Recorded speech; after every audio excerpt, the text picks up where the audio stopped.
Sam.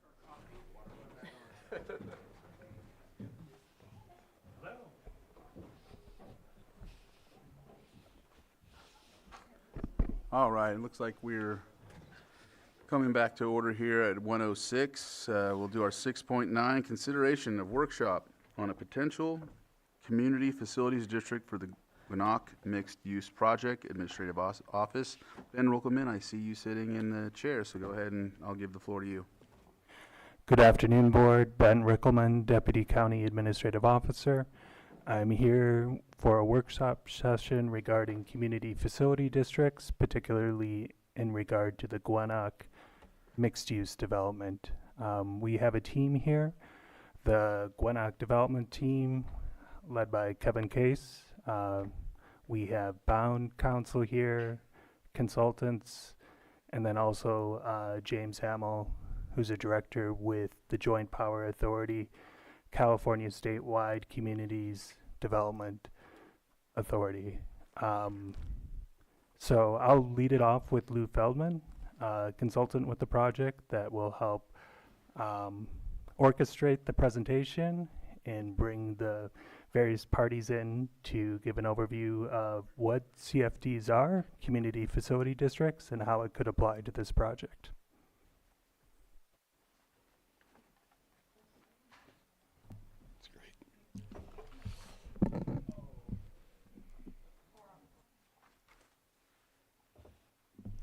Much better.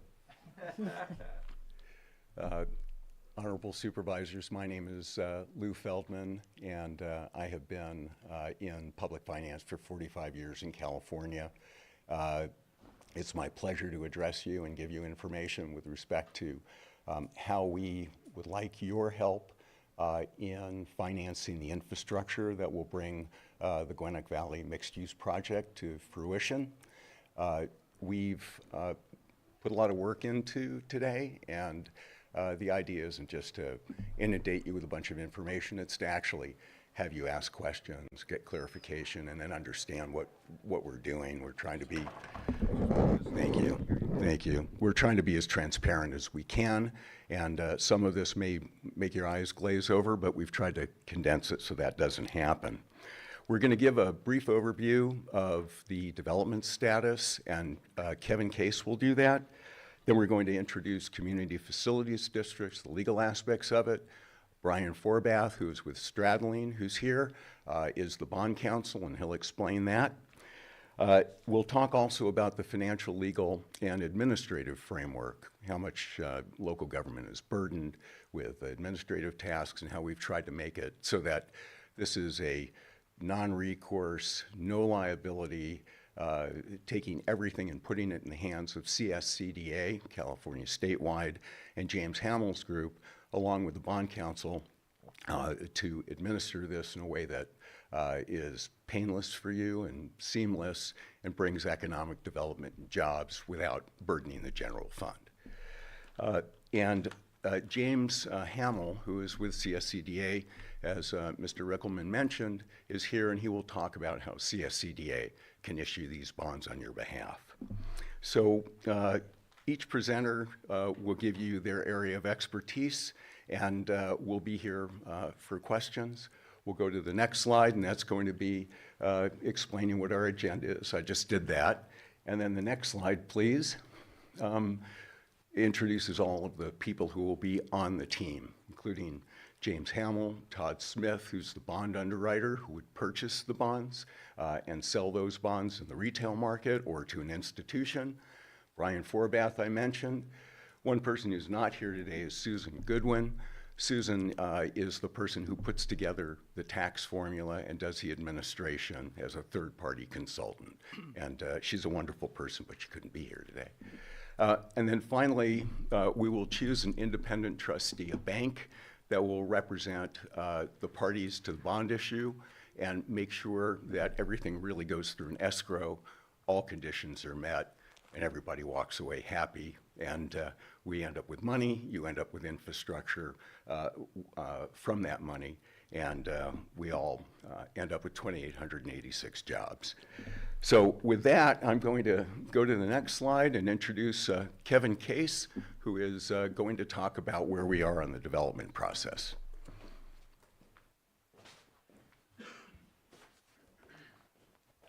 Good afternoon, Board. Good to see you again. It's been a little while. I wanted to just bring you guys up to speed.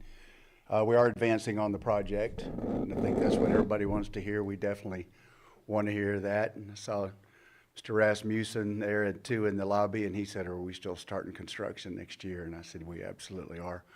So we've been working with Maria Turner, saw her back there, as well, to getting our subdivision maps and all that in. So that'll all be coming in here before too long. So we're working diligently, as we all know, working through CEQA and MMRPs, mitigation measures, and permitting and so forth is where we're really have our team right now hyper-focused on that, as well as our civil design. So again, our goal is to break construction in April. This is one element of our capital stack of part of our financing for the project. Obviously, it's not our only source of it, but this will help us for the development of some of the infrastructure, of some of the roads and some of the utilities and so forth, the things that we don't see, but cost a lot of money. So anyway, we're, again, very excited. We really appreciate your support. It's going to be a lot of questions and answers. I've been working with Lou and his team now. We started this process, I think, in 2020 when we were teed up, ready to go before, and even after 5 years, talking about your eyes glazing over, still a lot of this stuff doesn't even make sense to me. So it's pretty heavy duty, but again, today is really about question and answers. What the county, want obviously the county and particularly you as the Board of Supervisors to be obviously comfortable with how we're moving forward and with the team. Lou, like I said, we met about 5 years ago and came highly recommended, and he's really put together, I think, for the state of California, really a rock star team. I think really best of class when it comes to covering this, and we appreciate again the opportunity. We did meet was 2 months ago, I believe, with some of the staff, and just to help them kind of Q&A as well and answer some of their questions about the bond financing. So I'm not going to take your time. I'm not an expert on this subject, so I'm going to sit down and be quiet, but thank you again for your time.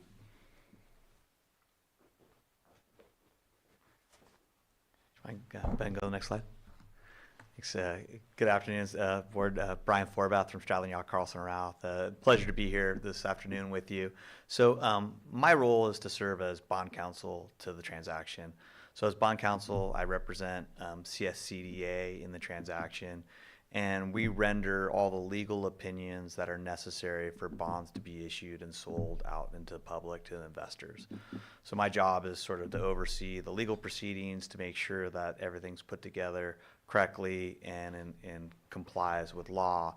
And then there's also certain other aspects that we'll talk about as we get in the presentation. There's one of the big benefits for bonds, some of these municipal bonds, is that they can be issued on a tax-exempt basis as long as certain requirements are met.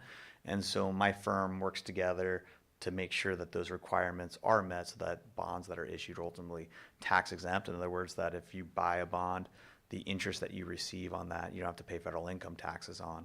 And that's important because that means the bonds could be issued at a lower interest rate to investors because they don't have to pay taxes on it. So it's an important aspect of what we do and our role in the transaction. So I'm not sure how familiar you all are with the board of with the Community Facilities Districts, or Mello-Roos, but Mello-Roos was essentially founded back in the early 80s after Proposition 13 came into place and sort of really restricted the way that public agencies could fund public infrastructure.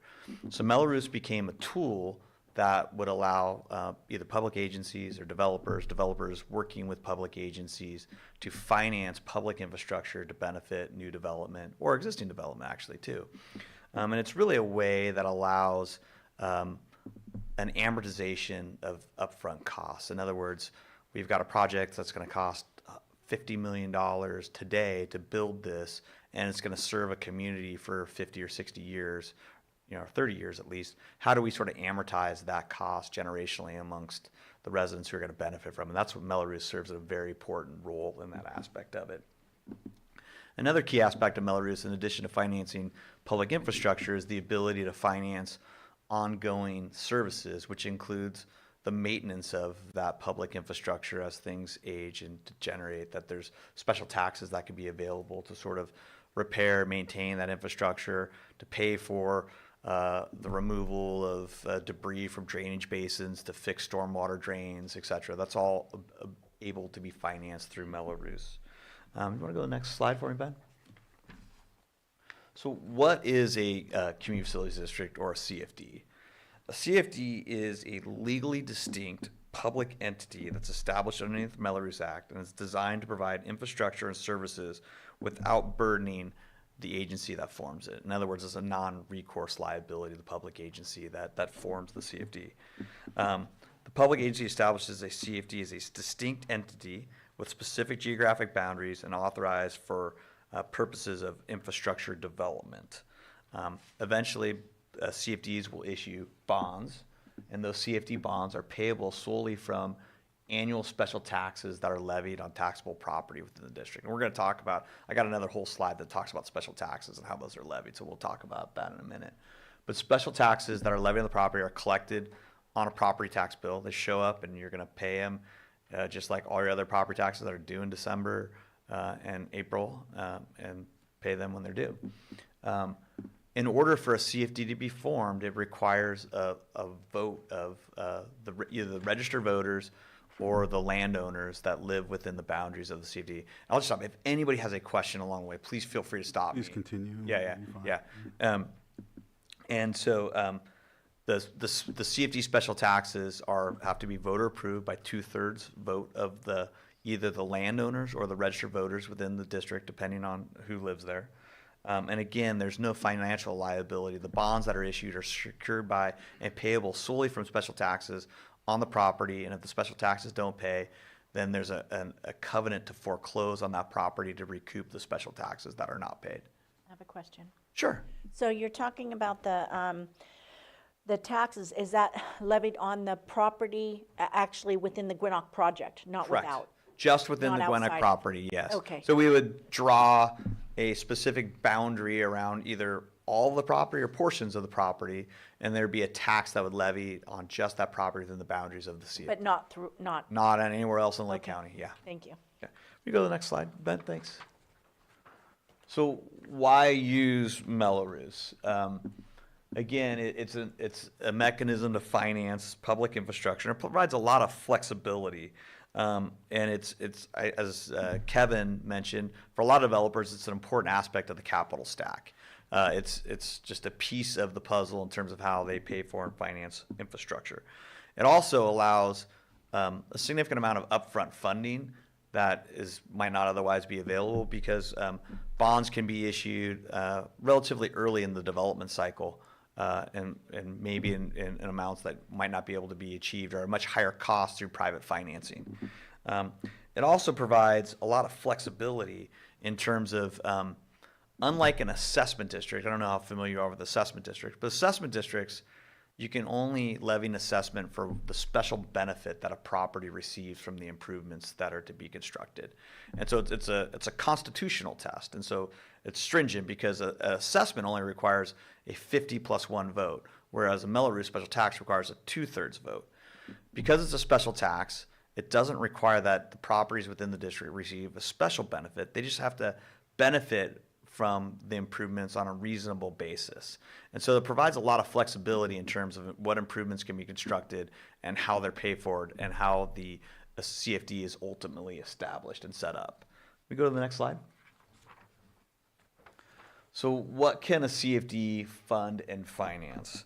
I mean, mostly CFDs are finance backbone public infrastructure. They finance roads, water, sewer, drainage, parks. Those are the public facilities that CFDs are mainly used to finance. In addition, CFDs levy special taxes to pay for the costs of administering and operating the CFD. Administrative costs are also part of a key component of what the special taxes are levied.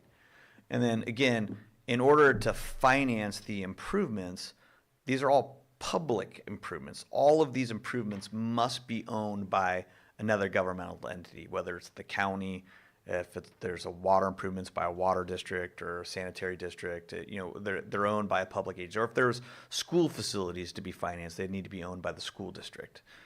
Next slide. So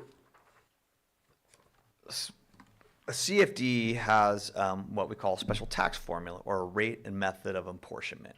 And that is the methodology pursuant to which that properties get taxed underneath the CFD to pay for debt service on the bonds and pay for the public infrastructure. It's the rate and method provides a mechanism for the annual levy of the special taxes to satisfy what we will call a special tax requirement. And that special tax requirement is established each year to determine, okay, what do I need to levy to pay debt service on the bonds? That's one component of it. What do I need to levy each year to pay for the administration of the CFD? That's another component. And then are there other facilities that we're just going to levy special taxes for directly to pay for the cost of those public facilities or services that are to be provided by the CFD?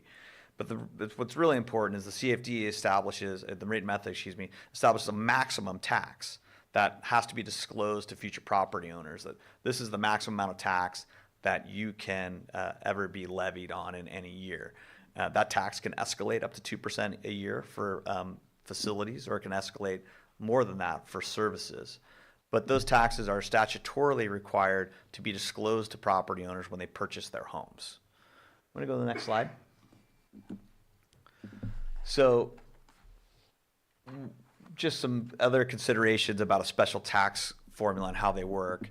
It's important to know that a special tax underneath the Mello-Roos cannot be ad valorem based. So it cannot be based on the value of your home. It doesn't fluctuate based on the value of your home. And so a lot of times special taxes are based on square footage, where certain square footage or lot size, where the bigger the house, the higher the tax, the larger the lot, the higher the tax, etc. This is part of how it gets established. But it's also really important that the special tax is developed in a manner that ensures that there's always sufficient taxes available to pay debt service on bonds that are outstanding, that are sold to third-party investors. Again, I represent CSCD, I don't represent the developer. And so our goal and what we will work for with James Hamill and Susan Goodwin is to make sure that we've got a special tax formula that sort of is bulletproof, that essentially there's always going to be sufficient taxes available to pay debt service on the bonds, assuming that development is there. Again, as I mentioned previously, there's not a special benefit requirement. Instead, the Mello-Roos law provides a lot greater flexibility in terms of how you can assess folks. So in other words, certain homes that might be in an elevated area with benefit from greater views could be taxed in a different way than other places that don't have those views. That's just for instance, the different tax zones. And again, importantly, a CFD allows the ability to tax developed property and undeveloped property differently. And that's an important concept to know because, again, in terms of risk and reward here, undeveloped property, of course, is riskier than developed property. If you have a developed property with a completed home on it, that property is definitely a lot more likely to pay their taxes in a downturn or whatever, where it's not going to have any development risk associated with it. So this allows the flexibility to tax developed property first, undeveloped property second, so that we can size a structure, a transaction that provides the most security for bond owners. Next slide. So again, just some key components of the rate and method of apportionment. Again, it's voter approved. It establishes a ceiling or a maximum tax on that can be levied each year on property owners. And again, as I mentioned, the tax can escalate for facilities to pay for public infrastructure only up to 2% a year. But if there's a tax to pay for public services, that could be at a higher rate of like CPI or 4%, that would more align with how services, the cost of providing those services may escalate. And thank you for reiterating that. If there's something else that you have to reiterate, we can just kind of, move forward. Oh, sure. I'm sorry. Yeah, I apologize. Yeah. The term of the tax is set forth, and then it also, the collection of the tax is on the county property tax bill. And then I'm going to turn, if there's no questions for me, I will hand this over to James Hamill over at CSCDA to discuss how CSCDA can assist the county in administering, establishing, and forming a CFD on its behalf. Thank you. Good afternoon, Chair, members of the board. My name is James Hamill. I'm a managing director with CSCDA, or California Statewide Communities Development Authority. We're a joint powers authority that was founded by CSAC and the League of California Cities back in 1988. You are a member to this authority. You were one of the first members, actually, in 1988. Of the over 530 members that we have of cities and counties on a statewide basis. Throughout California, we issue bonds on behalf of counties and cities, ranging from nonprofits to affordable housing to what we'll talk about today, infrastructure financing. In California, in this area in infrastructure financing, we've issued almost $500 million or $500 million in bonds in this area for 47 projects statewide.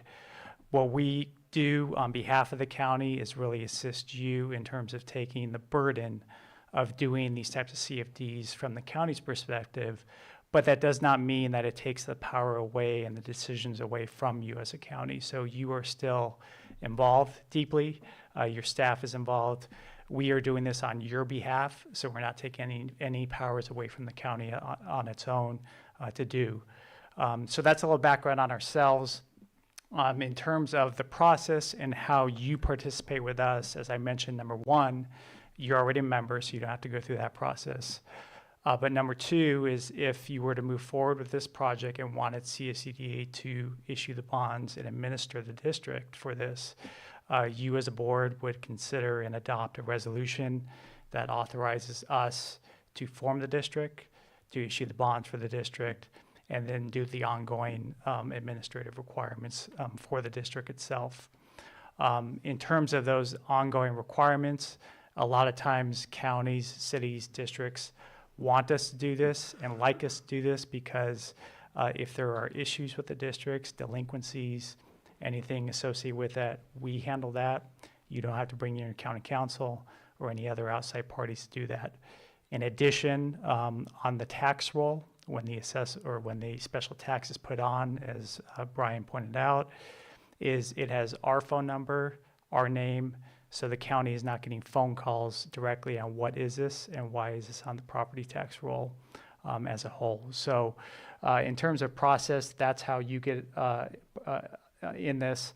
I won't go through the credit requirements but in detail, but mainly these are the standard requirements that we have in the over 600 million that we've issued throughout California. We've never had a default, which is great, and that's because we do have these stringent requirements that are above the state requirements by law to do. So these will be integrated into what you as a board would consider when that resolution came. Go next slide, please, Matt. So I've already touched on this, but in terms of the process, if you go from the top to the bottom, you know the first step is the request, which would be for us to take this over and issue the bonds here.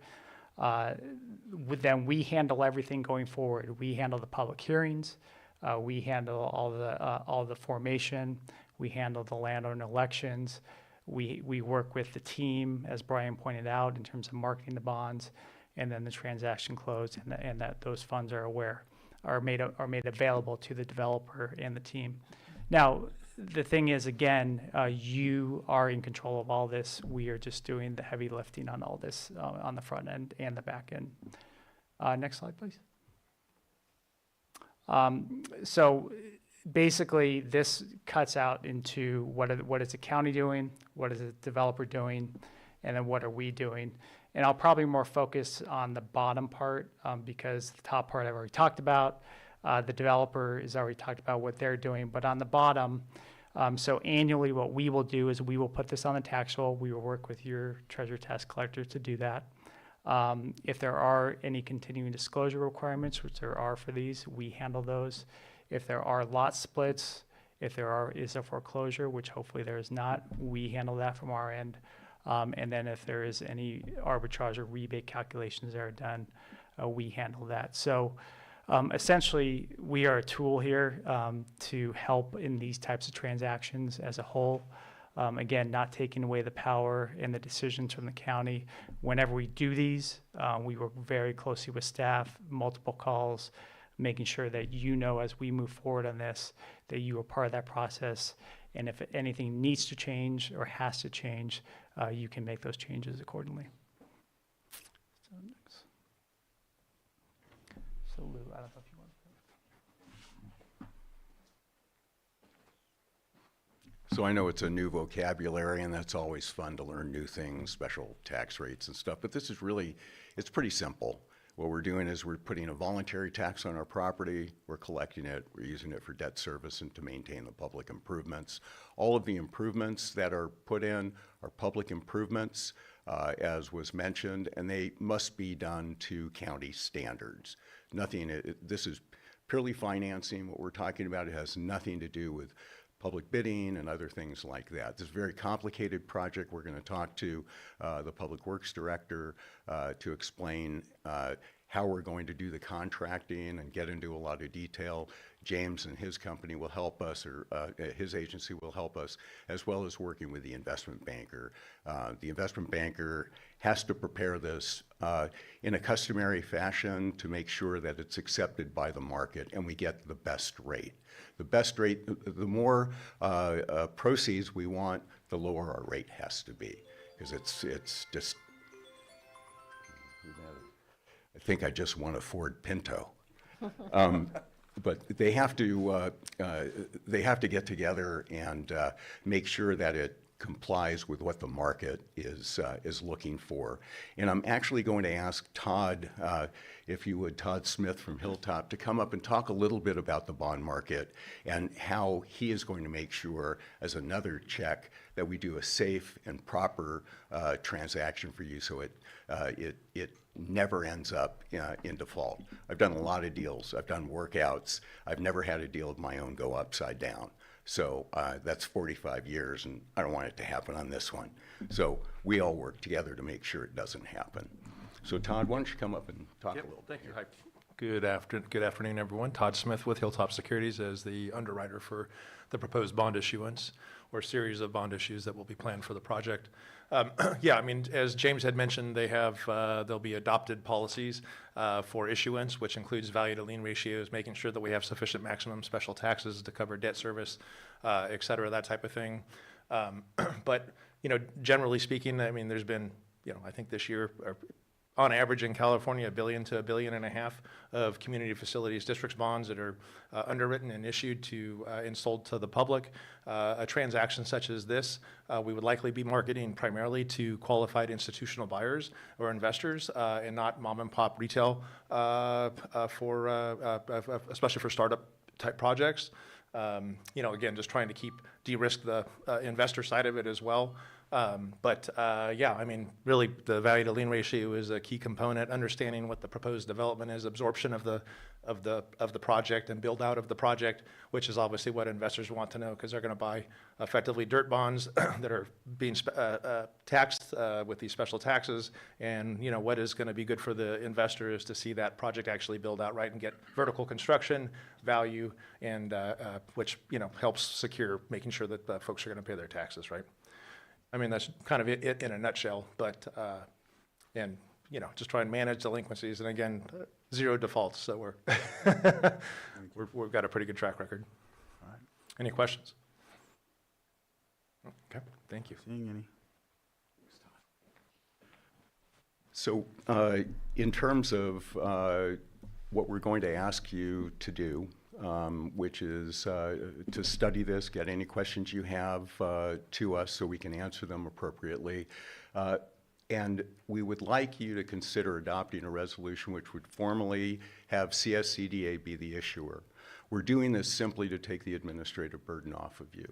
In the future, should you decide that you want to form the CFD and you want to be the parties that handle everything, that's something that that can be done in the future. But right now, to get it started, the simplest and best way to do it is to have someone who's done it many, many, many times do it for you at no cost to you. And that's really what we're trying to do.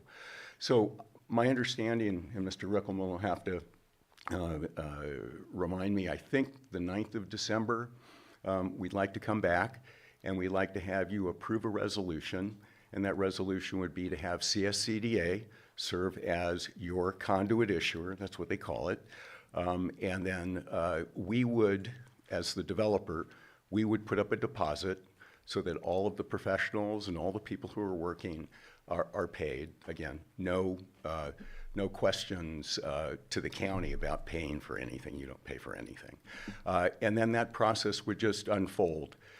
We would have 3 resolutions. Brian can tell you all about that. He prepares them. One is to form the district. One is to have a hearing that the district's going to be formed, then to form the district, and then to issue the bonds, which is a separate resolution after all the documentation has been put together. But on the 9th, we're simply going to ask you to let us burden James and then check in with you along the way to make sure everybody's happy and that you're protected. There is a, I don't think we, do we need a Jason? I guess we do. We would need a joint community facilities agreement with every body, every public body that's going to accept some of these improvements. So we would work, say, water district gets this, county gets that, and then enter into an agreement as to who's getting what, and making sure that we are providing all of the things that are needed to have them accepted, just like you would an ordinary public improvement. And there will be goals and policies. I don't know if anybody wants to speak to that, but goals and policies as to what qualifies as a viable CFD. The kinds of standards, 4 times, 3 times, debt value to lien, pardon me, all of that's laid out. So those are the things that we're gonna do, and between now and the next board meeting, we'll circulate these things, and like I said, you'll ask more questions, and hopefully we'll have the answers. Thank you. Okay, anything now? Let me open it to the pub. Did you want to go first, or can I have public comment if there's any? On Zoom? Oh, we do have Lars.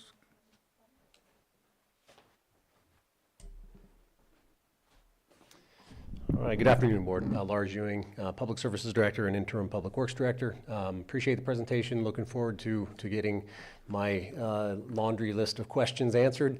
I came with many, and I added to that. So look forward to the meeting that we're going to have immediately following this. I would like to just voice some of those now so that we can ensure that your board is aware of at least what I've identified to begin with. First off, there was reference to the Public Works Director, and maybe that's lowercase Public Works. My point in saying that is we need to ensure that it's not just Public Works, but Public Services. Obviously, I'm in that role, so that's great. But water, wastewater, that's special district. So it's not just inviting the Public Works Director. We need to ensure that we're inviting many different players that would be involved with public infrastructure. There was mention made of roads, drainage, parks, water, wastewater, lighting comes to mind. Lighting districts that may be under special districts may not be. I don't know. A lot of questions there, but we need to bring the right players to the table. Other questions it would be good to get. If we're not reinventing the wheel, it seems like there's, I think it was a number of 47 that has been done. So the implication there is that there is another county or local jurisdictions that have gone through this, and I would like to talk to them. What are they? What are they seeing? What are they going through? So I think that's a request to the group behind me. Also, mention of the public infrastructure when it's built being handed over to the government agency, the government entity. I presume that is the county. There's been a lot of discussion of JPAs and a variety of different entities. So I would like to ensure that who is the entity, the government entity that receives it. Just confirmation there. Also, when the public infrastructure is built, that's one thing. Ongoing maintenance is another. There was reference to that being covered, I think, through administrative costs, or at least the ongoing revenue that's generated through this whole process. But who actually completes that work? Is the money transferred to the government entity, the county, and then the county is responsible to do that maintenance, in which case, who establishes the cost of doing that work? Obviously, there's a cost of doing it privately, there's a cost of doing it publicly, and I want to make sure that that the county, at least on the public works and public services side, is included in that. Also, administrative review. We've talked about the actual construction and maintenance, but prior to that, there's a lot of administrative review, plan reviews, construction inspection, surveyor costs that basically extends beyond the development review that has occurred up to this point that community development has been involved in, and I expect has received payment through development fees. But how does that administrative review, would we be reimbursed? Would county staff, engineering technicians, engineers, surveyors, would they be reimbursed for their time to ensure that the infrastructure does in fact meet county standards on the design side and meet them when they are actually constructed? And then lastly, there was mention of park development. I haven't seen any of the plans for this, so I presume that it would, in fact, meet the requirements that the county has in place for Quimby Park improvement fees, or at least the provision of park facilities to meet the needs of that community. But and it may be that review has gone through my office years ago. I understand this goes back in time, but I would just want to double check that.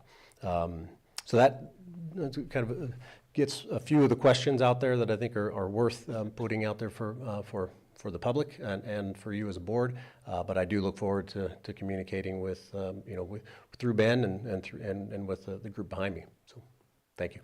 Thank you, Lars. All right. I think there's no other public comment, so I'll close it, and Supervisor Sabatier, and then I seen you, Supervisor Owen.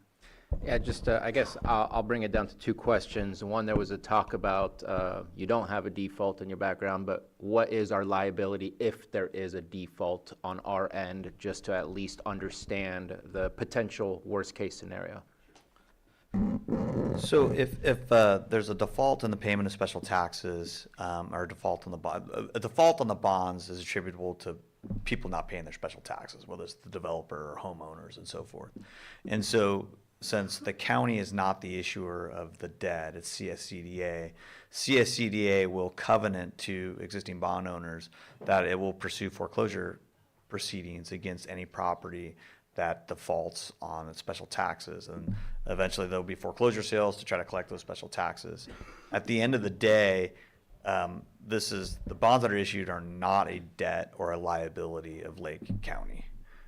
It's an obligation of CSCDA that is payable solely from the special taxes, and that's clearly disclosed to investors and understood in the marketplace. Okay. And then thank you for that. Just a comment, just to make sure I understand and making it available for the public. One of the goals is to build out this great investment in the Butts Canyon Road area and eventually sell some of those properties to homeowners. Like you said, the homeowners would continue to pay this special tax. I know that there was a vote before. Do they still have the ability to protest when they get there? Like, is that all done and it's Done. It's Yeah, it's done. I just wanted yeah. to make sure on that. Yeah. And then my last question is, the bond is obviously so you can get upfront capital, so you can get the work done that you want to get done within the public right away and things like that. I know Director Ewing spoke to it, but it's been on my mind about continued maintenance. That to me seems more like an assessment district than what we've been talking about for a bond. Will there be a continued assessment district, or does this bond have perpetuity so that there will be continuous, like what's the timeline in order for us to ensure that we always have this incoming revenue to do the maintenance? That is a great question. And so that, I think, just to say bluntly, is a business deal for the county and the developer to sort out on the transaction. The bonds will have a term of 30 years. They might be issued in a couple different series over time. There is the ability to levy and collect special taxes for services to pay for maintenance in perpetuity.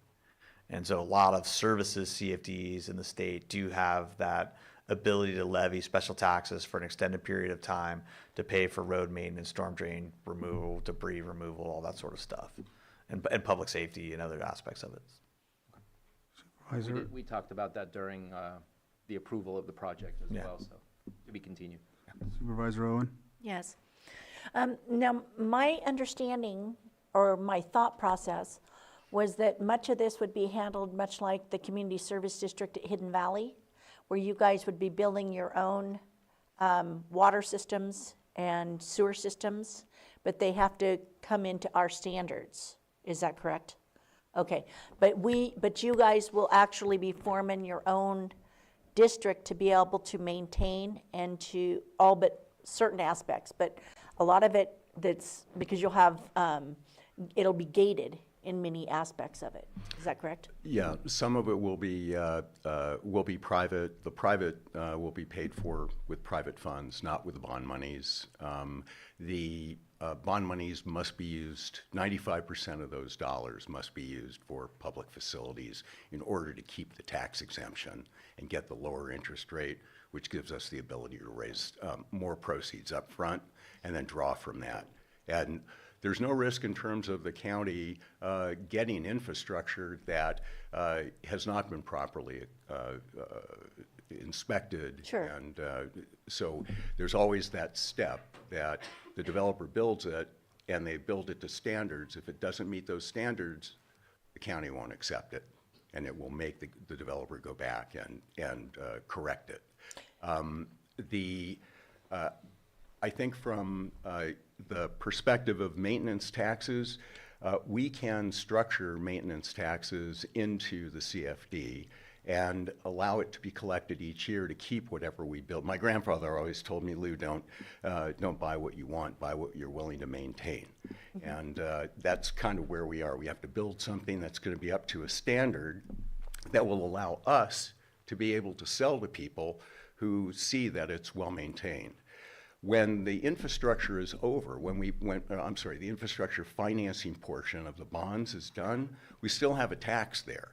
And that tax can be collected for maintenance in perpetuity, which is, I think, what your point, Supervisor, was. And so we follow that paradigm here. But we can build, that's why Susan Goodwin is hired, because she is the one who actually puts a very technical formula together, which is recorded, and it has a maintenance portion, it has the developed, undeveloped taxes, the kind of uses, and then how the property is going to be taxed. Okay, so I think what I was trying to reach for is obviously behind the gates, you guys will be taken care of completely.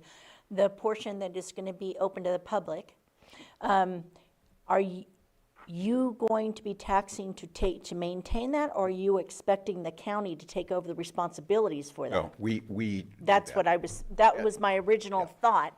Right. We do everything, and that's really the most important message I can leave you with today, is there's no liability for you. And our job, sports analogy, I'm a guy, probably not PC today, but the quarterback that we're protecting here is really this project, its ability to maintain and build and maintain these improvements, and then create a long-term legacy and allow people to see the value so they want to buy it. Sure, and that was my original take from it, and I just wanted to clarify. Great, Thank you. great, thank you. All right. Do we have direction? Is there anything else to add, or Ben? This is just a workshop, so the recommendation is to reconvene on December 9th to begin the process and adopt the resolution then.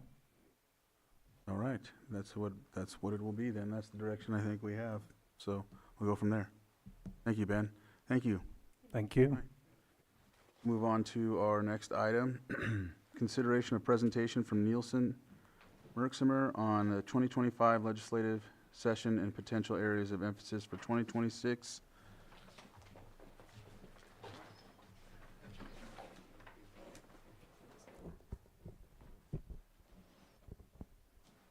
All right. Good morning. Good afternoon. Good afternoon. Good afternoon. Happy to be here today. Jeff Neal, representing Nielsen Merksimer, representing the county in Sacramento.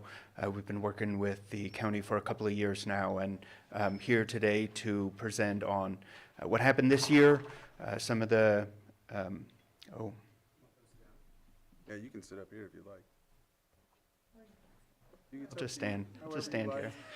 I like to pace around actually when I walk, so I can't, just this mic comes. After my own Um, heart. I'm a little more comfortable standing, but thank you.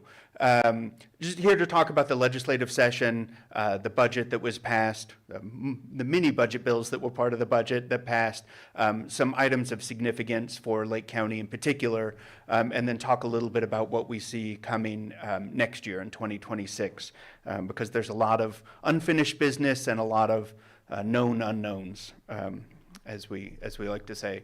So, first of all, the state passed a balanced budget, as is constitutionally required. There were a number of cuts and deferrals. None, I think that, a lot of this was reported in the summer. I think where a lot of the interest came in at the end of session, they already had a lot of things to handle. And then, of course, the Governor Newsom decided to make the redistricting an item of urgency. And so there was, when the legislature comes back from summer recess, they have 4 weeks. And that's a real quick 4 weeks because there's a lot to do. All the bills essentially still have to be passed. They always update the budget, like you guys do your quarterly updates. They kind of do an end of session budget update. And then all of the bills still have to pass. Well, the Prop 50 discussion took an entire week where that was the only thing that was really talked about.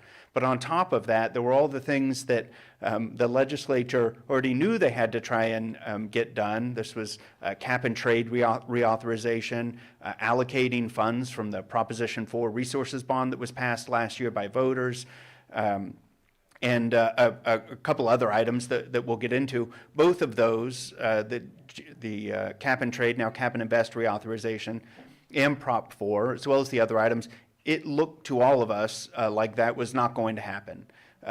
For cap and trade reauthorization, not the biggest deal. They still have a couple of years before that program expires and they needed to reauthorize it. But on the Prop 4 allocation, it would have been a major misstep. I think a lot of us were considering. There's $10 billion that have been approved by voters.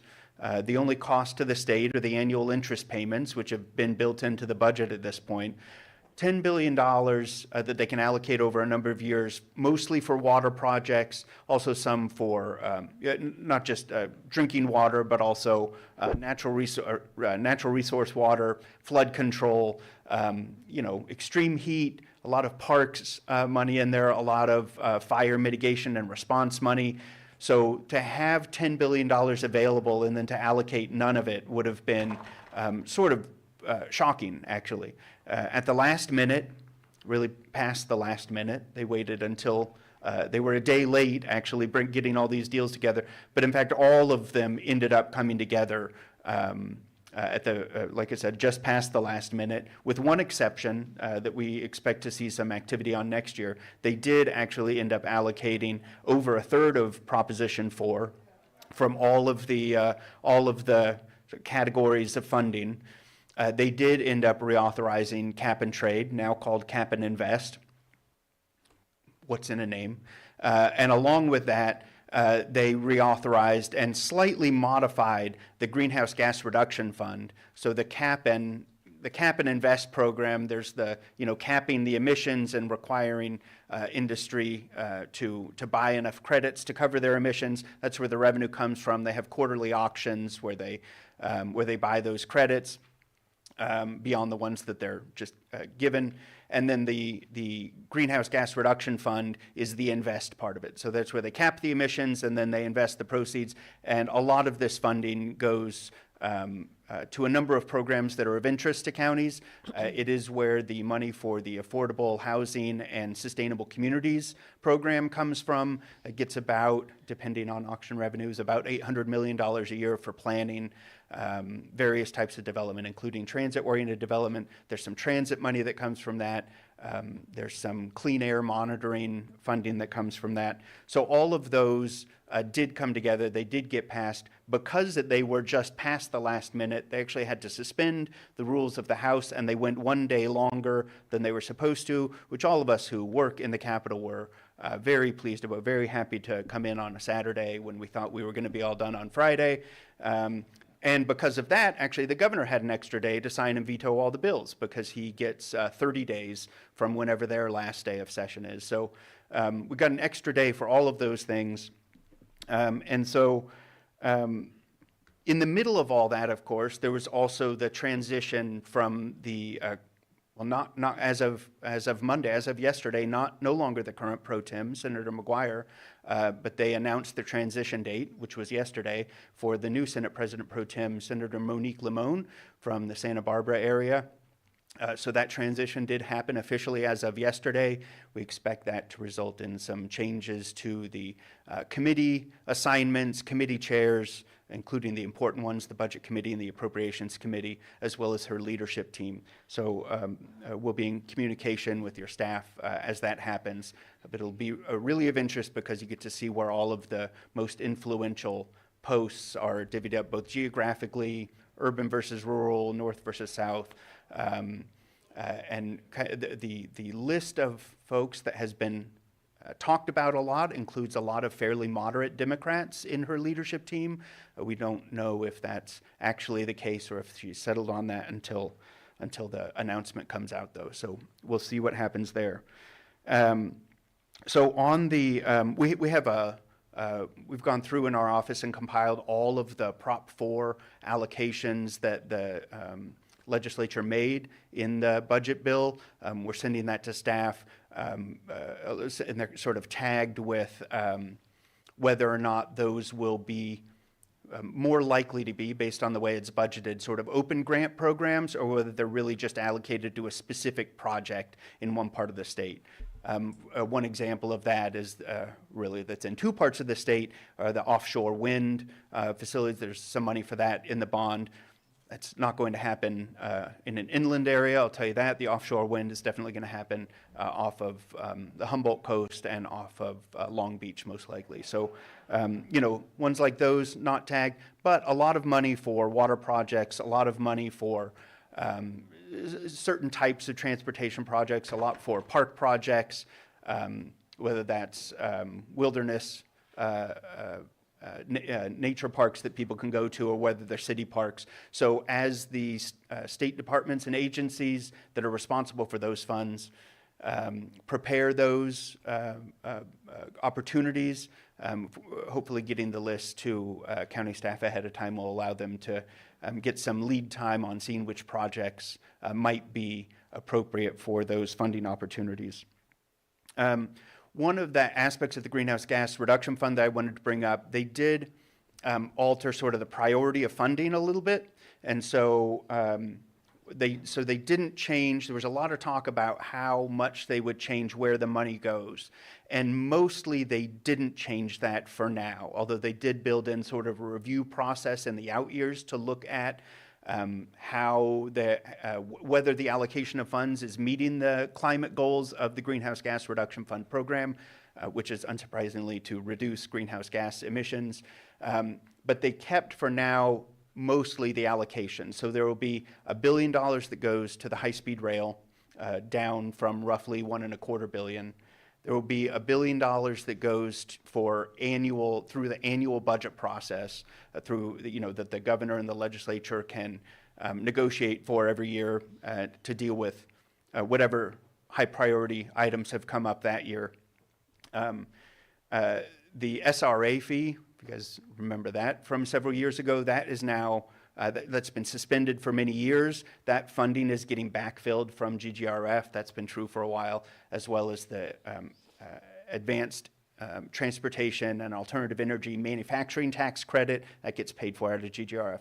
But then there are all of the continuously appropriated programs where the money just goes out. The legislature doesn't have to do it every year. That includes the one I mentioned earlier, the Affordable Housing and Sustainable Communities Fund, that gets approximately $800 million. It includes some transit programs that get a few $100 million, a newish one called that has to do with monitoring clean air at the community level.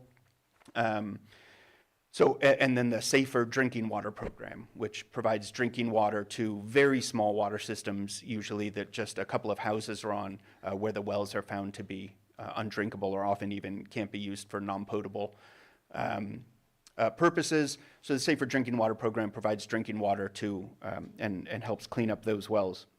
All of that funding used to be funded at a certain percent of the Greenhouse Gas Reduction Fund, where they were, you know, if they didn't get their full allocation, they at least got something very close to it. These revenues swing from year to year from $3 to $3.5 billion. Usually they're around 4 to 4.5, and then once they got as high as $5 billion. Well, at this point, with the way they've structured it, if the revenues come in below $4.25 billion, which they do about a third of the time, those continuously appropriate programs, including the affordable housing, sustainable communities, safer drinking water, that's where the hit comes from. So the hit is not shared, the insufficient revenue is not shared equally among all the funds. It really goes there first.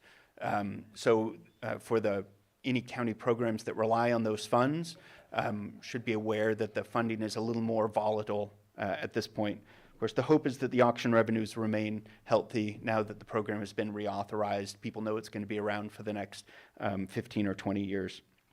One of the other major issues for the legislature this year was dealing with AI, automated decision systems, putting some safety guardrails around those. A number of them had to do with the government use of AI and automatic decision systems in particular.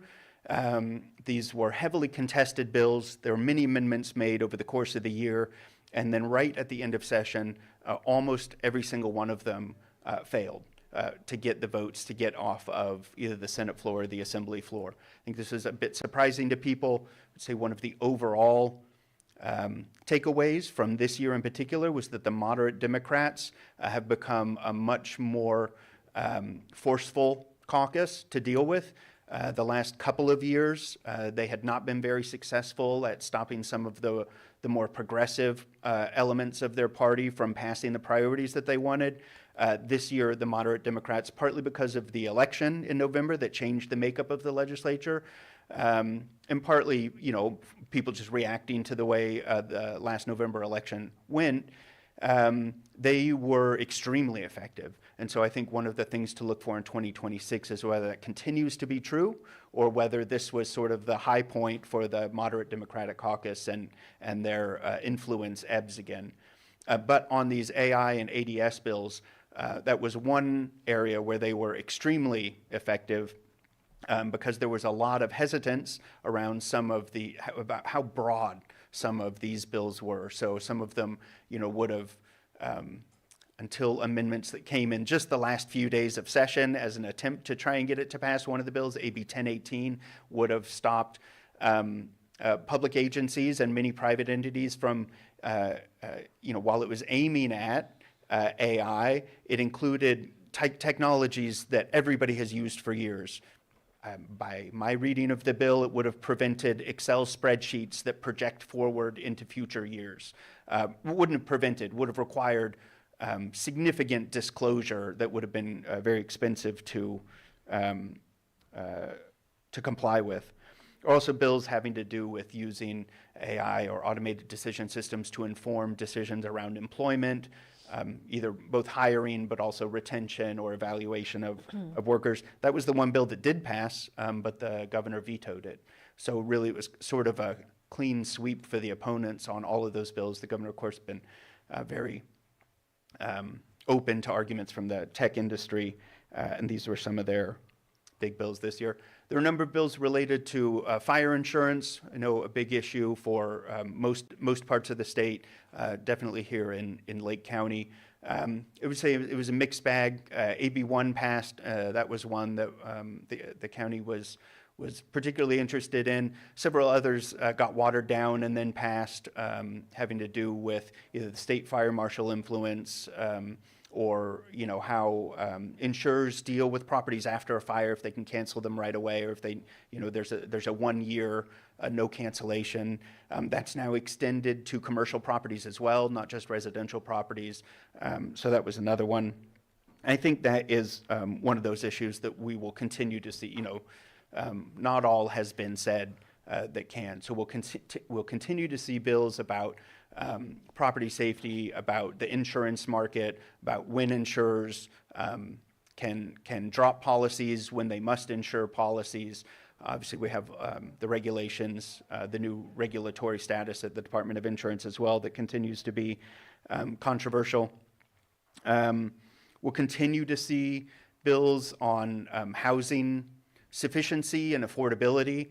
A new wrinkle was thrown into that this last week when the federal government, SNOFO, came out for a lot of these funds that now require, and homelessness is part of this, that require more of the federal money to be spent on temporary shelters, and only a maximum of 30% of certain grant funds can be spent on permanent housing, which is where, frankly, a lot of California cities and counties have been using that money for long-term solutions to homelessness instead of just temporary shelter. You know, that combined with the Proposition 1 funds for behavioral health, these are all, as well as the HAP funding, which has been sort of delayed. All of these are causing counties and cities to a certain extent to reevaluate the mix of their programs and how they can continue to fund the programs that are keeping people sheltered in the short term and the long term. And then water infrastructure will continue to be an issue as well. I think the last thing is just the state budget. It is looking surprisingly good right now, but I think is considered still pretty precarious. So the revenues have come in so far this fiscal year several $1 billion higher than estimates. Most of that money has to go to K through community college education, at least half of it. Another good part will have to go in the state's rainy day fund, which they did use a little bit of this year, so it'll help start building that back up. But right now the state budget's looking quite good. A number of people are predicting the AI stocks to, the word bubble is used a lot. Nobody really knows, but if those stocks right now and the income coming to the people who hold those stocks, many of whom are in the Bay Area, if those stocks start to tumble, the state revenue will immediately look a lot less rosy. So that'll be a major thing going into this coming year, especially as the state legislators start trying to deal with the effects of H.R. 1 and the many health and human service program cuts that will be coming, not just this year, more of them 1 or 2 years out, and a lot of increases to the administration of those programs, new requirements, new work requirements that the county will have to keep track of for a lot of the people who get Medi-Cal, who get CalFresh benefits. So I think that will be the major budget item, is how the state will respond to that, and how many of those costs, the new costs of administration, but also the cost to try and backfill a lot of those services that the federal government is pulling back from funding, how much of that the state can afford to do, and how much of that cost they will push down to counties. So it'll be an area where we are extremely active, I think not just this coming year, but for the next couple of years. So that was, I think, in a, I don't know if it was a nutshell or 2 or 3 or 4 nutshells, but that was a lot of what happened this year. Happy to answer any specific questions that any of you have.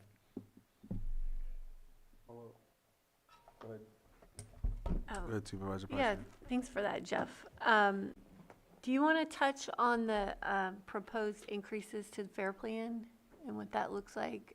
Particularly, we have some of the higher zip codes in District 5 and District 3 have the highest. Yeah, and a lot of these are, both the result of the LA fires, of course, where it wasn't just a lot of properties, but a lot of extremely high value properties, in Malibu and in the Pasadena area. I mentioned AB1. There was also the effort to allow the FAIR Plan to use the iBank to kind of raise funding in order to avoid liquidation, I guess, or funding insufficiency. It's also related, as you know, Supervisor Pyska, to the new regulations that allow the catastrophic modeling that will increase prices, but require, hopefully, if it works as planned, the insurers that use the catastrophic modeling to insure more homeowners in higher fire risk areas of the state. You know, I think this was when they were rolling out, when the commissioner and the governor, to a certain extent, were rolling out a lot of these proposals. One of the phrases that did not pass their lips very often, if ever, was affordability, right? They're talking about making sure insurers try to get them to stay in the state or come back to the state. They're talking about helping make sure people get insurance. But I think there was recognition on their part that it was going to be difficult at best to pair that with keeping rates affordable. And so I think that's what we're seeing is a lot of those costs, not just of the disasters that have already occurred, but now of the ones being projected in the future, being priced into the cost of insurance. So what do you think the likelihood of these increases going through is? If I could use the AI or the predictive modeling of the automated decision systems, I mean, I think it'll be difficult to avoid. And so I think the size of them is a question, or how broadly they can be spread, right, among all of California's insured. If they're more localized, then they're higher. If they're spread among more policyholders, right, the increases can be lower because they'll be helped by properties in less fire-prone areas. So that might be part of the conversation, but I think that's been, from the conversations that I've heard and been a part of, that's sort of been the toughest part of the puzzle to crack, is how to try and keep those costs affordable. And I mean, it seems like that has not been the highest priority for the decision makers in Sacramento. Yeah, so, and just so you know, you probably have looked at it, but in our zip codes in the county, it's between mid 30% to mid 40% increase.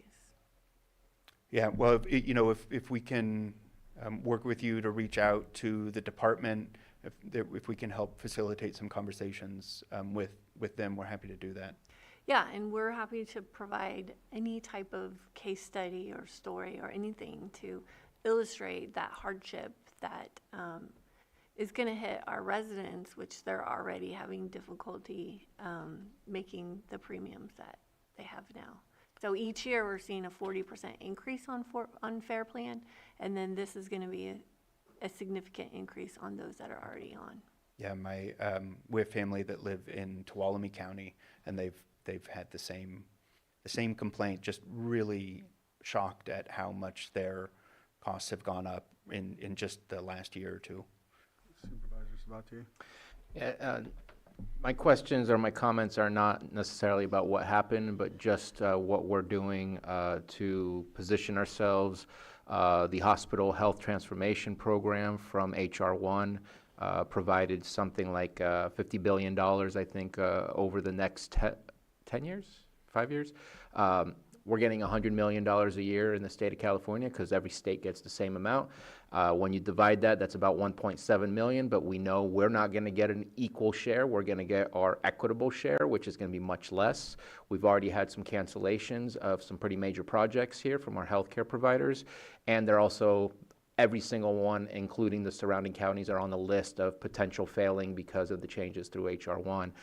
What is the state doing to make sure, because I'm worried their application might be denied, you just don't know, but is there any conversation happening in the background of what else can be done to help support rural hospitals? Because that's what it was all about, was to help support rural hospitals and the impact it would have.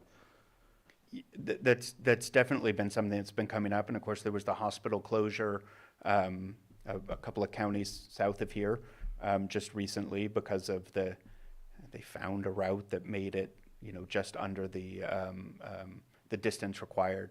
The rural hospital issue has come up. I think we will need to do a lot of work to keep it higher on the priority list because the number of health issues got very, very long very quickly. The MCO tax, the Managed Care Organization tax that we just sort of passed a change to last November, the voters in Prop 35, that is now essentially no longer allowed the way ours is structured under federal law. Things like that, things like the same dollar amount per state. Clearly things that seem designed to target California in particular. The way the error rate for, not to go off topic, but the way the error rate for human services was designed, it was specifically targeted at California. You know, the punishment or the penalties go up until you get right to where California is, and then right after us, they decline again, right, for states with different error rates. So we have the end of the MCO tax, which is several $billion a year. We have, you know, the change to the premiums. We have a number of people becoming ineligible for Medi-Cal, different communities. All of those will have, will be fighting along with the rural hospital issue for funding. I think the received wisdom, I think is understood by everybody. There isn't enough money available in the state budget or that could be freed up to backfill all of those. So, you know, where the governor and the legislature prioritize those issues will be important, and that's why I think while it is definitely one of the items on the list of things that are of great concern, it is something that we'll need to put a lot of energy into making sure it's high enough on the list that it gets the funding it needs. Thank you. All right. There's not anything else that I opened up to the public already? Nope, I'll open it up for public comment. All right, I'll close public comment. Thank you very much, Jeff. Thank you, Supervisor. We'll see where we go from We'll here. hope- And hopefully I'll see some of you in a couple of weeks down in Santa Clara County. Yeah, thank Oh, you. yeah. See you then. Thank you. All right. 6.11, consideration of adoption of addendum to the initial study mitigated negative declaration for the South Main Street and Soda Bay Road widening and bike lanes project. I have Public Works and Community Development coming up.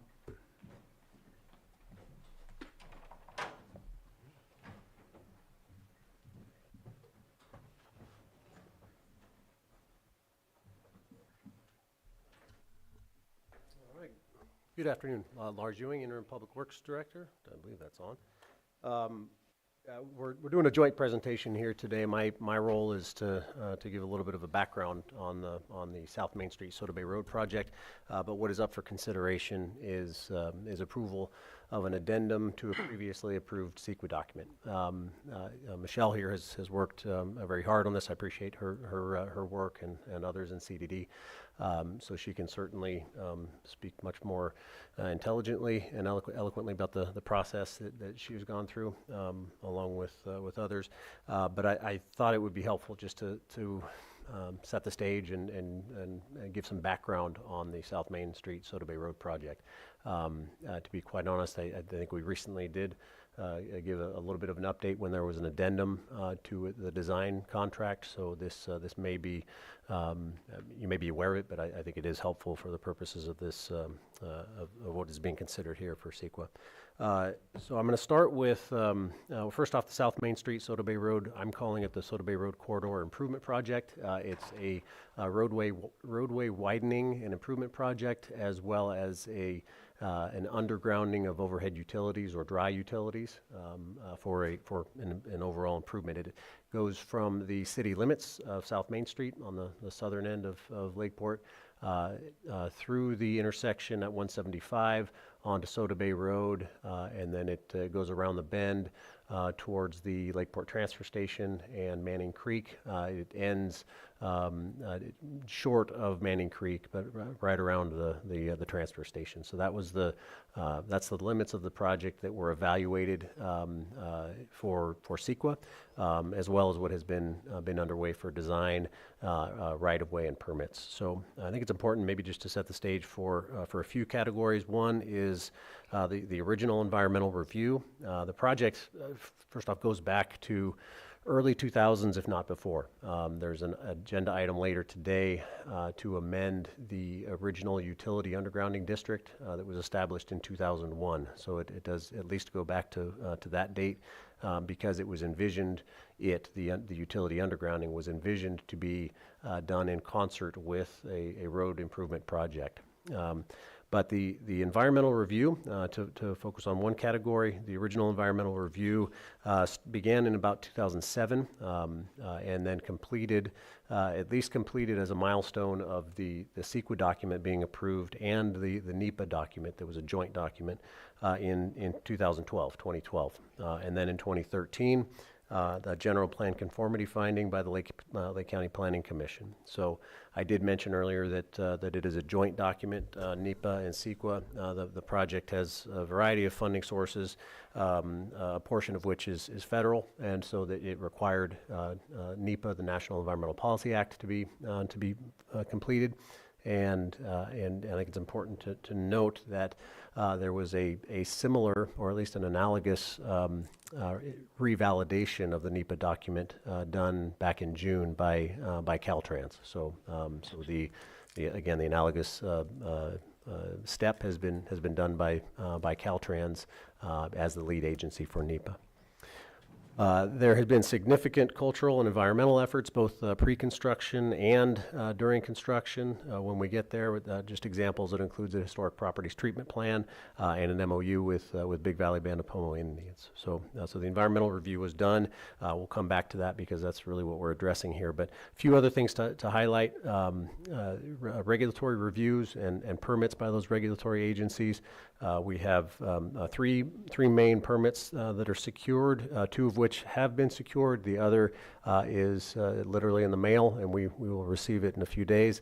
We have the Army Corps of Engineers 404 permit for the Clean Water Act and the Central Valley Regional Water Quality Control Board 401 permit. So those are in hand. And the what is in the checks in the mail is the California Department of Fish and Wildlife 1600 stream bed alteration agreement. So permits are complete. Next step is design. Design is 99% complete. We're just a few days out from that being what would deem to be construction ready. Right-of-way acquisitions. We have about nearly 50 acquisitions completed over a number of years. That includes both permanent right-of-way as well as temporary construction easements. We do have 3 properties that remain, and we're in direct communication with them, and it looks like the path is going to be complete in order to meet the deadline that we have, which I'll come to later. A few other things that are going on. Utility coordination. There are existing utilities above and beyond the overhead utilities. We have to coordinate, as you can imagine, with the utility owners in the road to ensure that they're on board with the project, and that has been complete. For example, with Lake County Special Districts for their infrastructure in the road. And then the last, as far as completed work or main category, is the coordination with the overhead utility companies, PG&E, AT&T, and Mediacom. So that has been underway, and we have what's called a joint trench agreement with the county as the lead agency for that. So that's underway. Today's action, the CEQA addendum, the reason for an addendum to CEQA is that the original initial study and mitigated negative declaration did not evaluate nighttime construction.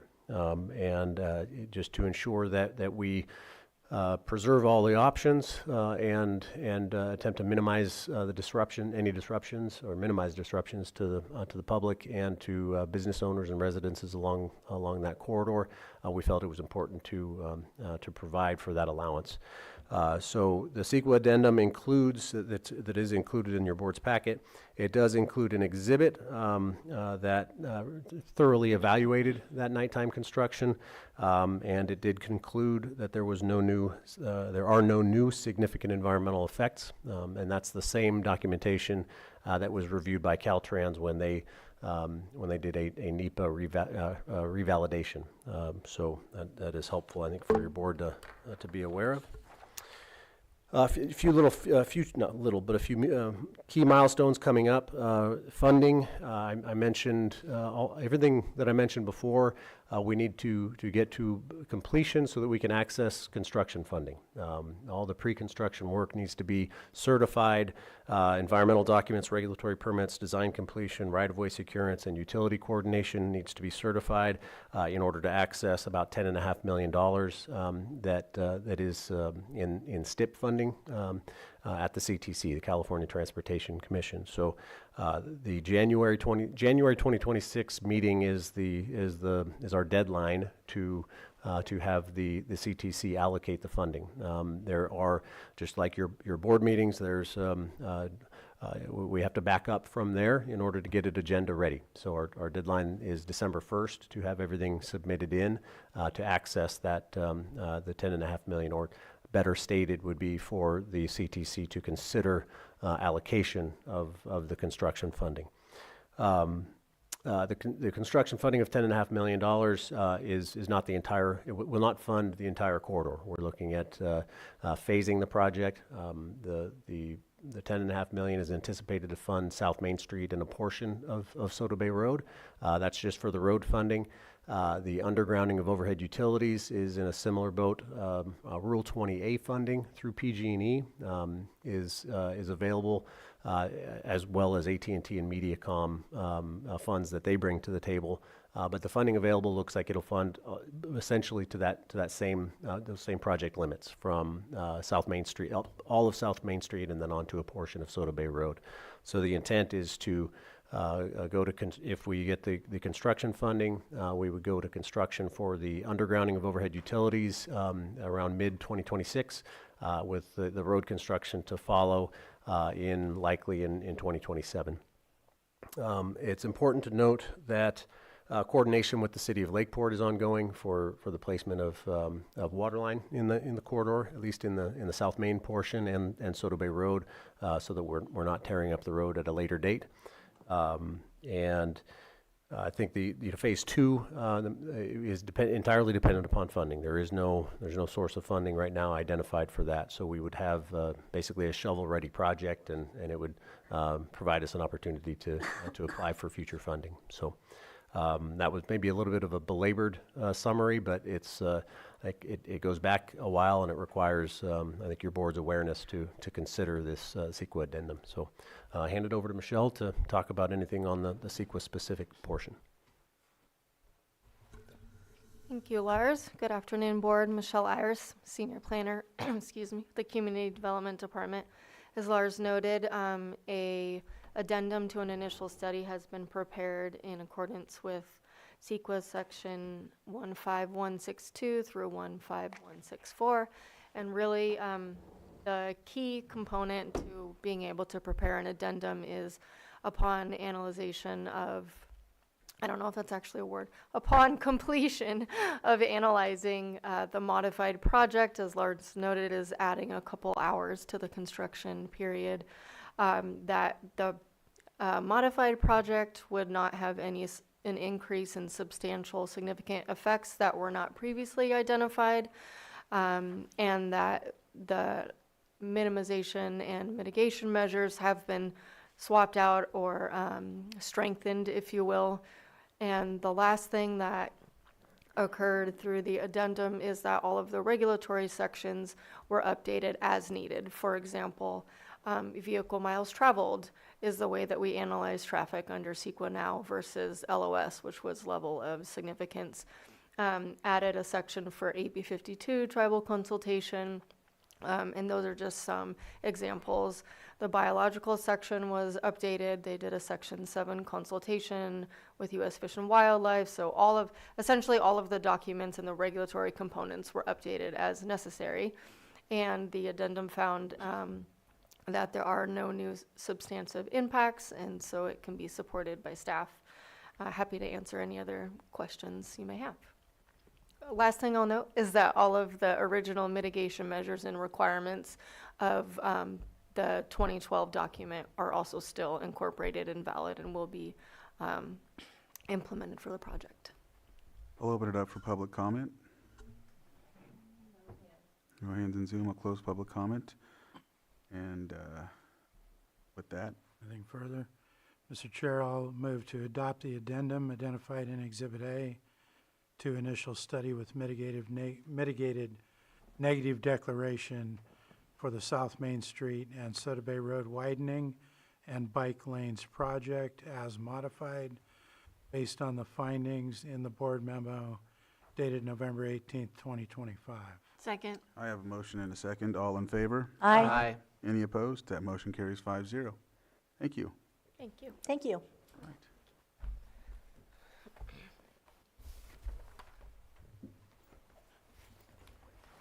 Six point 1.2, consideration of an ordinance amending Article 6 of Chapter 18 Lake County Code to include enforcement measures and associated due process requirements for cannabis cultivation-related taxes. Treasurer Tax Collector Pat Sullivan.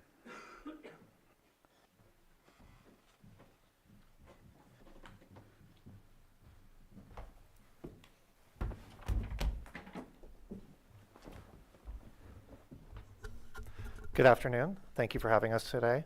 I'm Patrick Sullivan, Treasurer Tax Collector. I'm here with Liz Martinez, the Assistant Treasurer Tax Collector. So we're here today to present the revised cannabis tax ordinance for the cultivation tax. I know I've previously advised your board that our office is working on this, and it has taken a while to get here, but I think what we have should meet everyone's needs. What I want to highlight is that most of this is additional language. Everything in Section 2 is an addition to the current ordinance. And the general premise of this is that we're asking for the same authority that exists for transient occupancy tax currently in the county. So you're going to see a lot of the same language. And there's some overlapping language to try to get it consistent with the cannabis business tax ordinance. And so those are the two pieces. This is the same type of authority that we have for both occupancy tax and unsecured property taxes. So you'll see the ability to place liens, levy bank accounts, garnish wages. These are some of the typical actions that county tax collectors use to collect these types of taxes. I would also note that this is the same language that other counties with the cannabis cultivation tax has. So this is sort of proven mechanisms that have served other counties well in this capacity. The only other substantive change outside of these additional code sections for the collections and enforcement efforts are an adjustment with the definition of legally authorized cannabis cultivation. I'm sorry, for some reason the track changes didn't come through on this, but in the first section, we do clarify that Prop 64 passed after this measure. So when Measure C was written, we did not yet know what regulatory mechanisms would exist, whether it would be local permitting, state licensing, some combination of them, how many agencies might be involved, and whether California would legalize cannabis cultivation in general or only in specific circumstances. So our ordinance now, just this language change, it includes medical cannabis cultivation, commercial and recreational cannabis cultivation, so that we're not stuck trying to distinguish any types here. Essentially, our office's goal is that we want to tax the activity of cannabis cultivation and not get bogged down in some of these other definitions, because we have previously had issues where people are saying they lacked a particular fish and wildlife permit or some other permit that was then altering the amount of the tax. And really, we want to focus on the activity, that if you're cultivating cannabis, you should be receiving a tax bill. And utilizing the permitting data from CDD would just be another resource that we have. It would certainly be our primary resource, but it would not be the exclusive resource in determining the tax bill. So I'm happy to answer any questions if you have them. Supervisor Sabatier? Yeah, I spoke with County Council and looking at Section 18-60.2, and Mr. Sullivan, you and I had a deep conversation about that one as well. It almost, because of the clarification, I worry that it makes it appear, and it might just be a perception, it may not be the reality, of tightening a loophole that allows us to collect a tax that we weren't collecting before, which may end up resulting in looking like we're expanding the scope of the cannabis cultivation tax, which is not allowed within the ability for us to amend to expand the scope. We can decrease the scope, we can do the opposite, but we can't expand it. So I know I had a conversation with County Council. I'll let him speak his words rather than paraphrase for him, but it's still a concern for me. And also the continued use of cannabis business throughout the rest of the document in the new section. I understand that your statement to me, and please correct me if I'm wrong, was that this is kind of a normal use of the word, and that you'd rather the concept or the wording of cannabis business not be changed, but maybe we can add something, actively cultivating or with a cultivation permit, because it makes it confusing when it's within the cannabis cultivation tax, when right below that there's a cannabis business tax of a whole section of the code. And so really want to be able to separate those things, and want to allow both Mr. Guintavano and Mr. Sullivan to at least respond to my concerns. Everything else is great. Do you want? Go ahead, Pat. Okay, I can go first on that. So as far as apportionment goes, to that point, this is a complicated issue. We actually haven't had the situation arise here yet where we've had to deal with an apportionment. But to give an example of how it could theoretically happen, right now the state does allow micro businesses. So you can have a state license that allows you to cultivate cannabis and do two other activities, maybe manufacturing and distribution, or distribution and retail sales. As it's written right now, because our ordinances are separate, the cultivation tax ordinance, we would look at the square footage that business is cultivating. So if it's a small farm that, let's say, distributes and does sales, so they manufacture, or I'm sorry, they keep half of their product, half of the cannabis they've cultivated in-house, and they sell it directly. The other half, they sell to a distributor somewhere else. Right now, under the cultivation tax ordinance, we would tax their entire square footage. But under the business tax ordinance, it's a gross receipts tax. We tax the gross receipts of that cannabis business, which includes the cultivation. So all that money they make from selling the product that they have grown becomes gross receipts subject to that tax. So we could collect the tax on the business tax side, but we would also collect the tax on the cultivation tax side. I don't know that that was the intent of the voters. That means that if you were to run a micro business with cultivation, you're taxed under a gross receipts model and a square footage model, which I guess I see right now. The example that comes to mind is one where you'd end up taxed more without this language. But to Supervisor Sabatier's point, we haven't seen all the different incarnations of these business types and what happens if they're allowed to straddle jurisdictions or anything. I can also imagine a scenario that Supervisor Sabatier is raising where somehow, even though we haven't encountered it yet, it could be the opposite, that maybe there is a way this results in an increased tax. Like I said, I can't think of a scenario right now. It doesn't mean that there wouldn't be one. I don't know if we want to break this issue down, if you want to go next, Lloyd. Go ahead, Lloyd. Well, just for your board's reference, you have Lake County Code Section 18-56.2, 18-56.2 of the cannabis cultivation tax, which addresses the ability to modify, repeal, or amend the cannabis cultivation tax ordinance, right? And it states that Lake County Board of Supervisors may repeal this chapter, that's the ordinance, or amend it in a manner which does not result in an increase in the amount of the tax or broaden the scope of the tax imposed herein without further voter approval. So that's the crux of the issue here, with references in what is cited as the proposed section 18-60.2, the apportionment provision.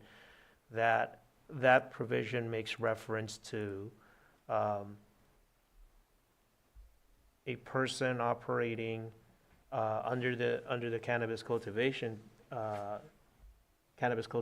tax ordinance, and it references the intent of the county to apply the commercial cannabis business tax, which references a different set of code sections. So there may be a way, so the argument there potentially is that one might construe that language to somehow, that language may be construed to be broadening the scope of what is intended to be the cannabis cultivation tax in certain situations. But there may be a way to maybe tweak that language or revise that language so that it is made clear that it only contemplates a narrow set of circumstances, for instance, or that so that the intent is not to So that whatever the application of this 18-60.2 apportionment provision, that it would be subject to 18-54, where any, if there's any, if it's applied in a way where it would increase the amount of the tax or the scope of the tax, that wouldn't be allowed, because that has to go to through voter approval under 18-56.2. Then, I mean, perhaps that adding a sentence at the end, just to be clear, this language exists already in the cannabis business tax ordinance, so this was going to be the mirror, because the business tax side contemplated this. We didn't know about these possibilities, I think, or at least it appeared no one contemplated them with the cultivation tax ordinance. But if there's a concern, we could add a line to this that would say this section is not intended to increase the scope of the tax or would not result in a tax greater than that imposed under one of these individually. I'm not sure what to do. I did clarify, we do have a micro business pending. So right now, when that business comes into effect, our office will be taxing them fully under both, unless there's some kind of language here. So that business would get taxed at a higher rate than all other farms. Double tax. Hmm? A double tax. It would essentially be double. Go ahead, Supervisor Spati. And I, as usual, will probably complicate it, but I think the state can provide a micro business license, and we can provide a cultivation license underneath the state's license, and also distribution and sale or dispensary, whatever it is that's under the micro business. So then we're only taxing based on what our tax code has stated, rather than because micro business is very specific in the business tax that we tax the micro business.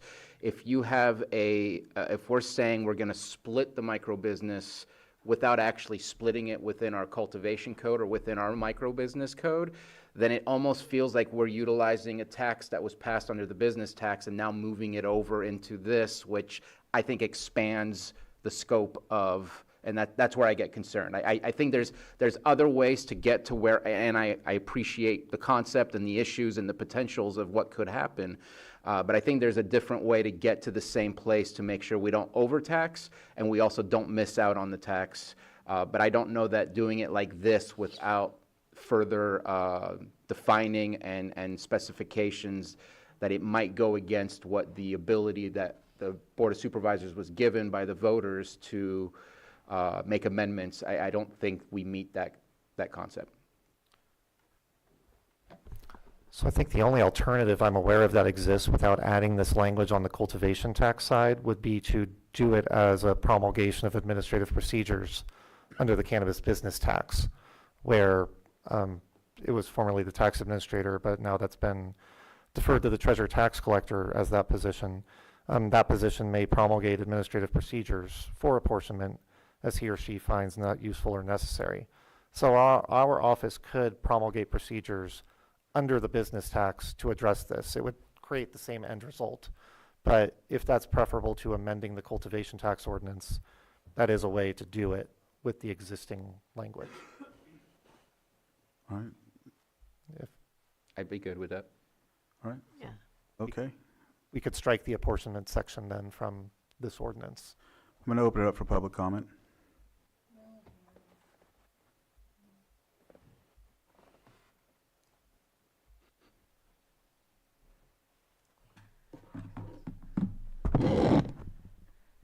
Good afternoon, supervisors and staff. Margot Kambara. Let me see. Sorry, I have to find my place here.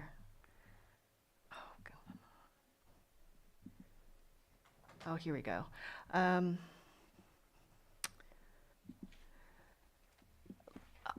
Lake Cap, a local grassroots nonprofit organization, wishes to comment on your agenda item that you are considering now. Lake Cap supports the county treasurer tax collector's efforts to improve collection of cannabis taxes. Adding the proposed enforcement measures to the treasurer tax collector's toolbox can increase the effectiveness of the county's cannabis tax collection. Currently, there are several cannabis tax collection tasks that are labor intensive. There are many challenges surrounding the collection of the county's cannabis tax. The proposed ordinance and changes to Chapter 18, Article 6 of the County Code are a step to improving the county's cannabis tax collection. By approving the proposed ordinance and changes to Chapter 18, your board continues your commitment to good management. Lake Cap encourages this effort. On a related subject, Lake Cap shares your board's interest in getting a better understanding of county cannabis tax and fee revenue and funds. Lake Cap looks forward to the financial analysis of the county's cannabis program that your board expressed interest in this year during your budget meetings. And during the course of your discussion now, I know the focus has shifted. It's not so much of approving an ordinance, but expanding scope of the tax. So this comment that I read was sent to your board, I believe yesterday or earlier, a few days ago. So it's not quite germane to the current tenor of your conversation, but we just wanted to express appreciation for the treasurer tax collector's efforts to serve our county. Thank you.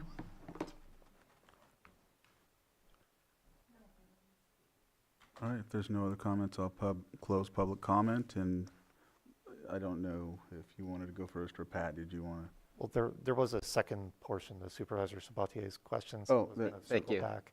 Is that what you were going to say too? Yeah, I just wanted to get Mr. Guintavano's take on when it says when a person discontinues engaging in a business, when there's the business tax and there's the cultivation tax. I know we talked about maybe saying under this article or something along those lines, but it's mentioned 4 times. And I just want to make sure that if it's understood that business means the applicant that is doing cultivation, that's fine, but business is not defined. Under the business tax, business is defined. We can't use a different article's definition within this article. So I just wanted to at least get an answer to those questions, because there seemed to be some agreements that might be something we can tweak or fix. Okay. Yeah, I'm certainly open to changing that if you thought there was clarifying language like taxable activity or cultivation or some other word we can add. Well, one possible option for your board's consideration, and also looking at Treasurer Tax Collector Sullivan here, is, Article 7,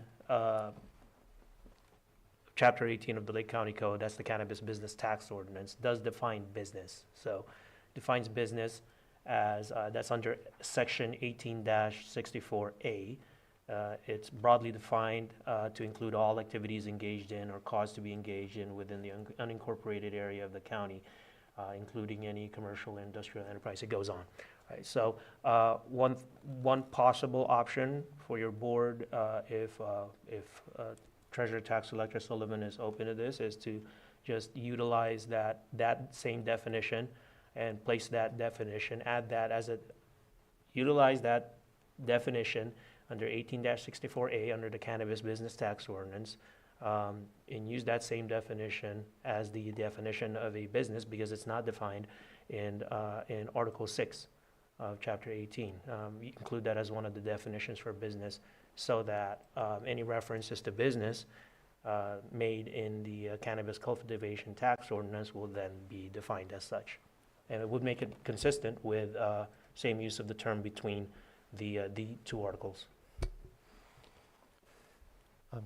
I would agree with that recommendation. I think that would be helpful, but I'm not sure that completely clarifies the question that gets raised is in terms of what activity is being regulated. So do you think it would make sense to add, taxable activity or something, or cultivation as defined in this article? Because cultivation includes planting, seeding, germinating. Do you think it would be helpful to add both? To clarify that business, add that definition from the business tax ordinance, but also say business, including cultivation? Yes, so, so the definition for business under the Cannabis Cultivation Tax Ordinance, that's Article 6, can be phrased or framed as business shall include all activities, including cultivation, and that's already defined there in the cannabis cultivation tax ordinance, engaged in or caused to be engaged in within the unincorporated area of the county, and then it goes on, and then just use the same language. All right. Looks like we're on the same page, and I think we just need to offer the ordinance, right? And it would be, thank you, Mr. Chair, so it would be two motions.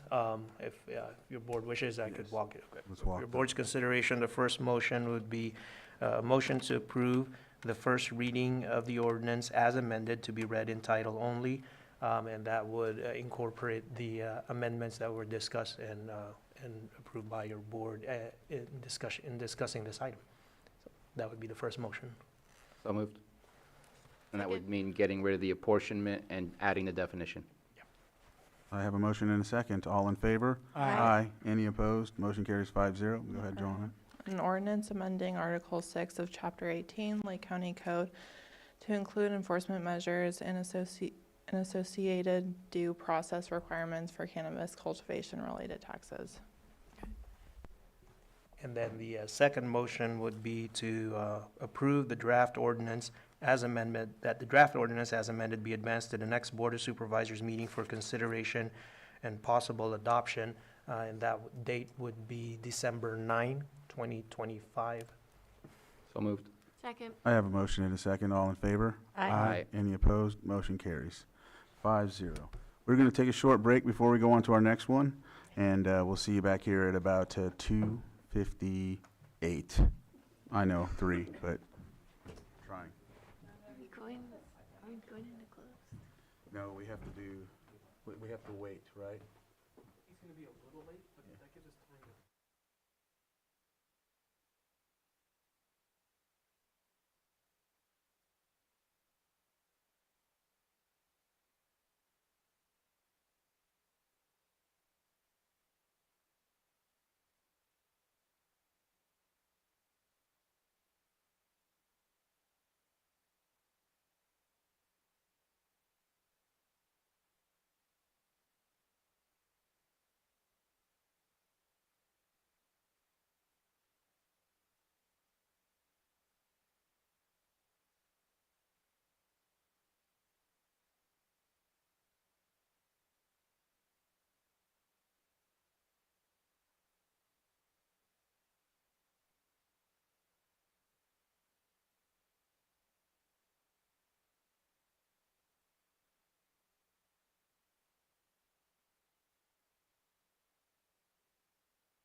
people when it's your item?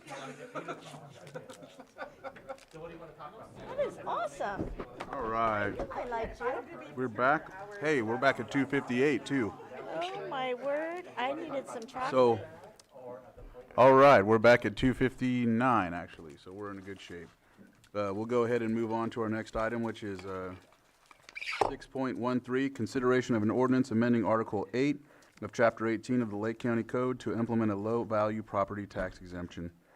Treasurer, tax collector, auditor, controller, and county clerk and assessor are here to present. Go ahead. All right, I'll lead off. Patrick Sullivan, Treasurer Tax Collector. This is the proposed low-value ordinance. There was a previous board item where this was raised with your board that we would be returning with it. All three of our offices have coordinated on this effort. This ordinance is essentially the same type of ordinance you'll see in the other counties. I believe there's still 7 counties that don't have one at this time. But same kind of language. Our proposed ordinance is restricted to real property, secured property tax. Other counties include the unsecured role. There's more on here. But at this point, ours is limited to real property that's worth $5,000 or less. I included some of the stats that you had previously seen about how these properties represent over 22% of our inventory. It's, I think, approximately 13,500 parcels. So it's an enormous amount of work. And I think the primary driver, all three of our offices are impacted in different ways, but it's the delinquencies. It's the cost associated with the delinquencies and the fact that these types of parcels have a much higher delinquency rate. It's approximately 5 times or 6 times higher than the rest of the county. So that's the real driver here. We're basically spending more actual dollars than it's worth to try to collect these fees. These bills are small, and given their nature, I mean, we can be issuing bills that have, $16, let's say, of a base tax. Then there's fire district fees that are another $50 on that. But we are able to address the fire district separately. And I don't know, I can pass it off to the auditor controller to speak on that if you'd like, or, yeah.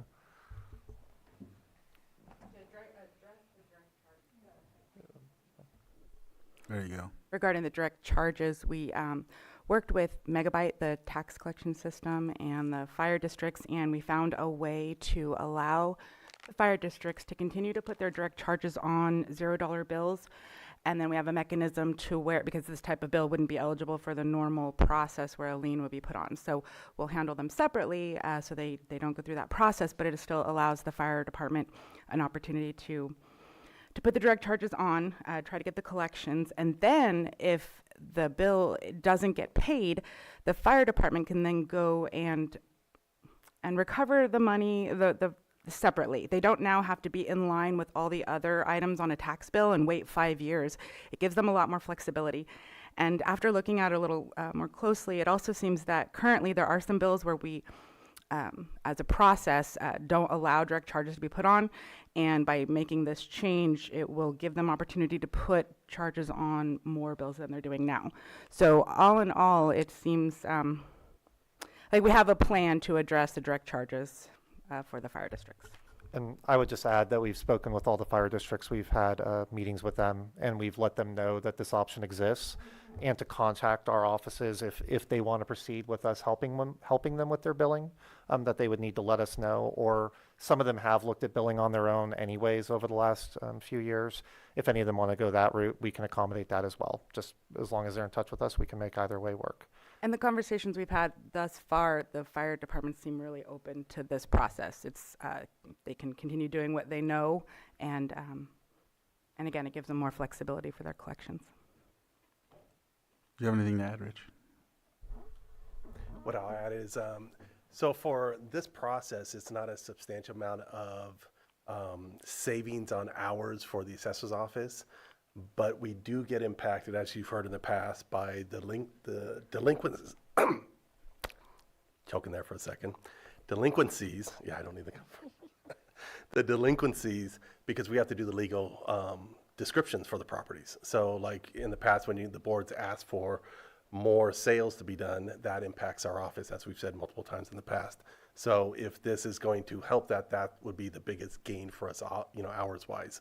I do think it is a big benefit for the taxpayers. Like Patrick mentioned, you've got very low bills. We're chasing them down through phone calls in some cases. All three of us are impacted by phone calls, no matter which one is the person that needs to actually work it. And it's good that we set it up so there's secured and unsecured. Secured is going to be anything that you could put lien against a property, right? And that's what we focused on. The unsecured is going to be a lot of our smalls, kind of like think about boats. That's going to be the unsecured, and that's why we took it off, to make sure we weren't impacting boats. We have a lot of boats in our lake. We have lake, where one of the biggest guys has boats on the property roll. And so that's why we made that decision on unsecured versus secured. And that's pretty much what we'll say on my side. All right. Anything to close on or anything else to add? Just that there would be significant staff savings across all the offices, as Mr. Ford pointed out. Once you get to the delinquency stage, all three of these offices are pretty severely impacted. We don't have staff dedicated to this, so we are pulling them from their other duties, which really costs us pretty dearly. It can be an enormous amount of staff time. And I can say for my office, unfortunately, a lot of the deadlines with the property tax system line up with the payment deadlines. So often we're working on the tax sale at our busiest times of year. So it's demanding.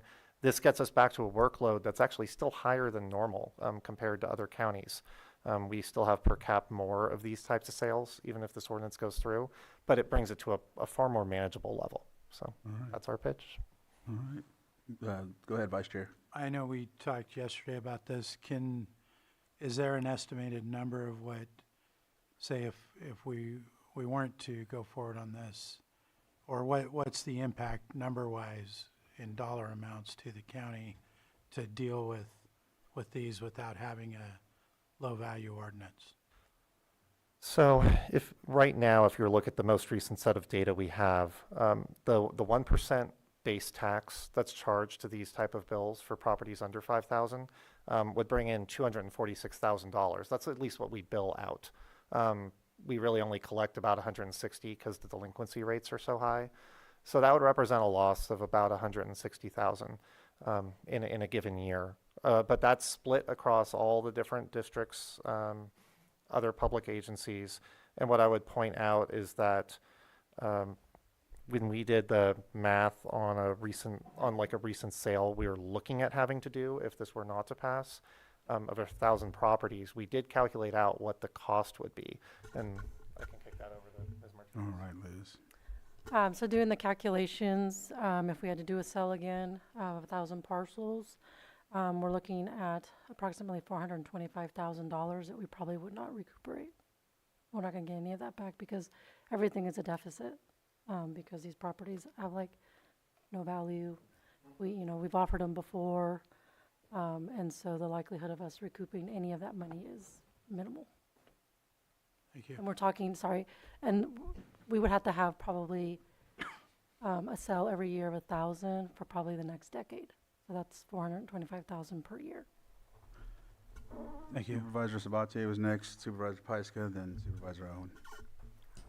So I guess I'll first off say that I think there's a mistake in the ordinance in section 18-92B1.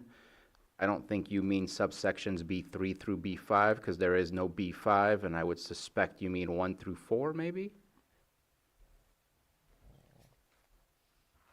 And it's weird because there's 2 1s, so I'm not quite, or maybe it is supposed to be 3 through 5 and it's not counting correctly because there's a paragraph in between when you go to the next page.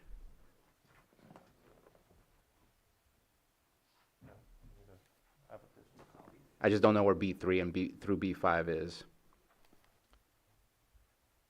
I apologize for that. I think that's because originally we were looking at including unsecured, and so those sections were altered.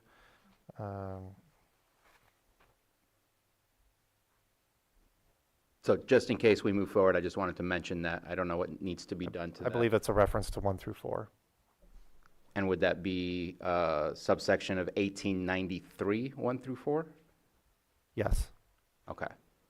Rather than what appears to be 18-92. So my comment here is I understand the reason, and I'm not going to argue that there's probably savings of dollars internally in the Lake County agency by not having to deal with these properties. And your decade is a dream because this is perpetual. These properties will always be a problem if we don't solve the problem. But this is, to me, a very downstream solution, not a very upstream solution. I know that some of my colleagues have been working on a solution for the paper parcels, and sorry, maybe I'm not supposed to use the term paper parcels, but I think that we all know what I'm talking about. But I know some of my colleagues have been working on something, and I feel like this is putting the cart before the bull. We need to have a solution about what to do with these, because at least from my perspective, I'm here to serve the people that got me here, and this does not solve their problem in their communities by no longer taxing these. 70% of the people are paying their taxes on it. 30% are defaulted, at least in the areas that I've looked at. It might depend on which area. And you made the statement that these low values are throughout all the districts. They're much heavier in specific districts than others. The 5,000. And yes, I hear that. District 3 is definitely one that's highlighted in my mind. So my personal opinion is that we need to take action. This is what I said last time.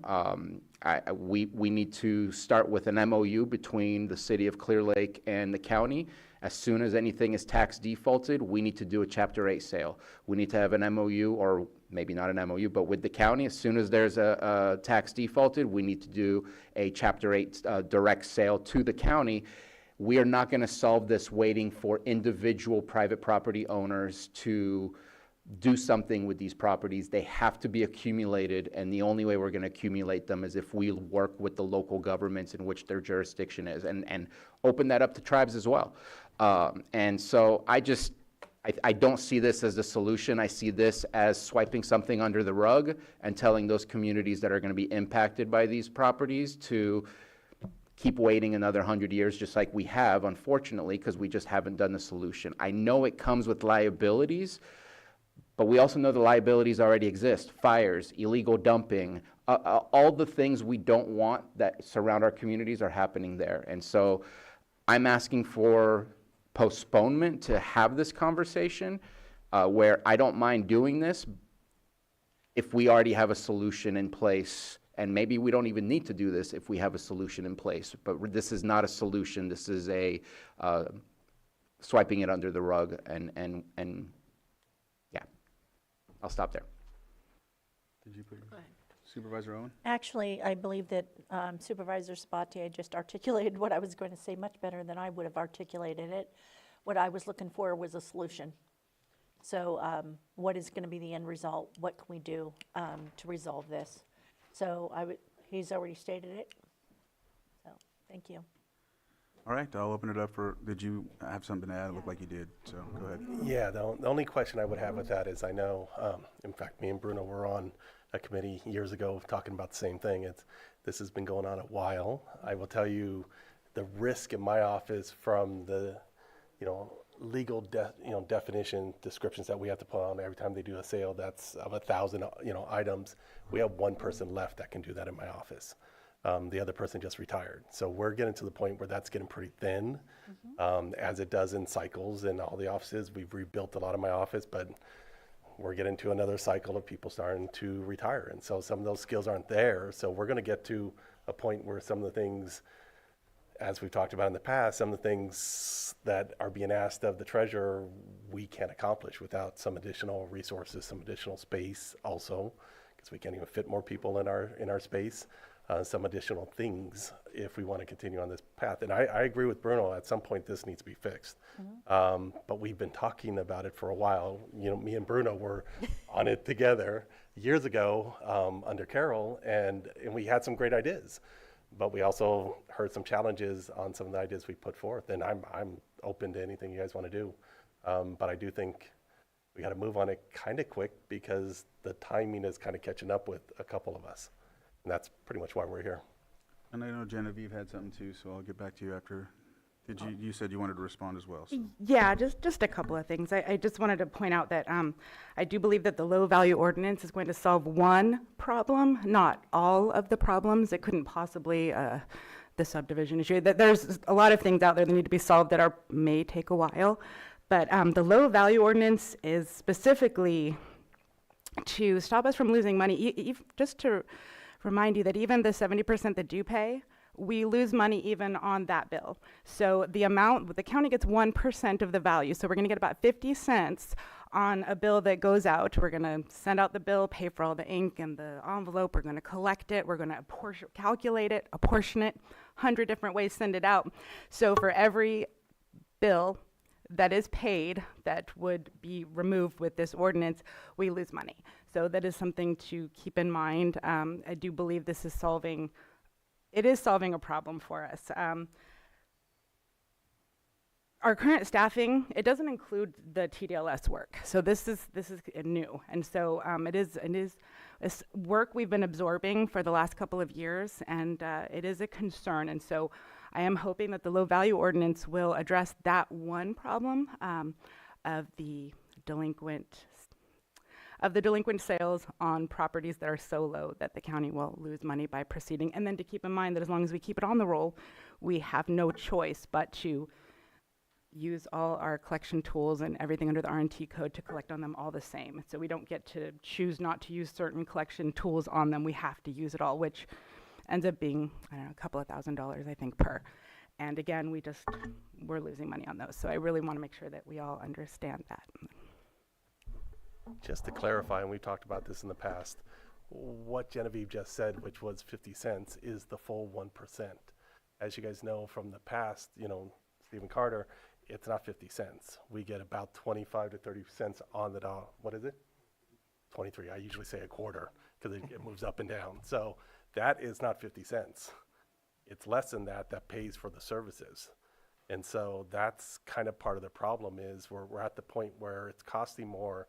Yes, we have the paper lot scenario, but this is costing more in process without that paper lot even being involved with it. And so 50 cents is being generous. And so, yeah, so just think postage and we're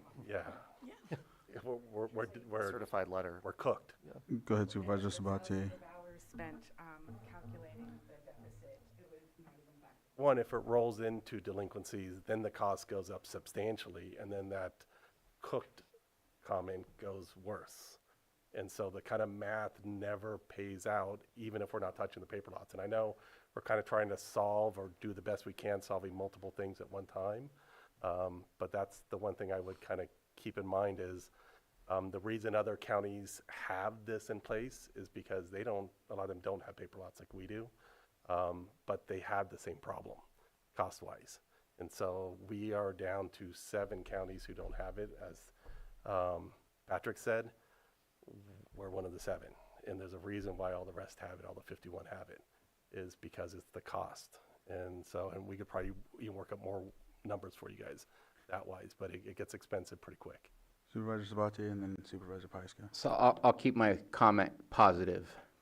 We have a change, and his name is Mr. Sullivan, who has already done a Chapter 8 sale, both with special districts and with the city of Clear Lake.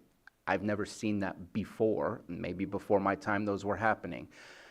Timing-wise, he seems to have some busy schedules around December and April, and we need to time it because these Chapter 8s also take time in order to get accomplished, and there's a large number of properties.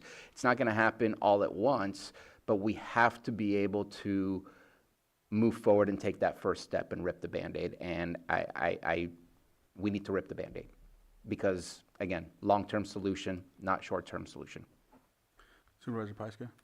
I just want to bring up the other ethical question of putting these lots out to auction that aren't usable and aren't buildable, and we have unsuspected buyers that buy them, and then how much of your time is dedicated to explaining to people over and over that they've made a poor investment? How much time do you want me to describe that? Briefly. A lot of time. Phone calls alone.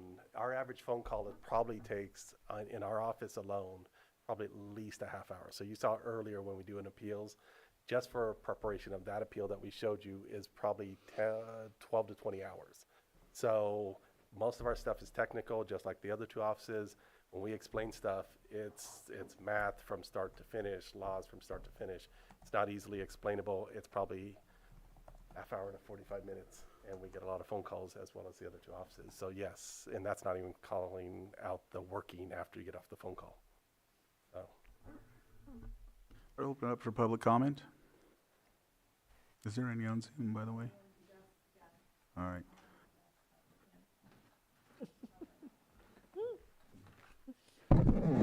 Good afternoon, Chair Crandall, board members, elected officials. Alan Flora, City Manager, City of Clear Lake.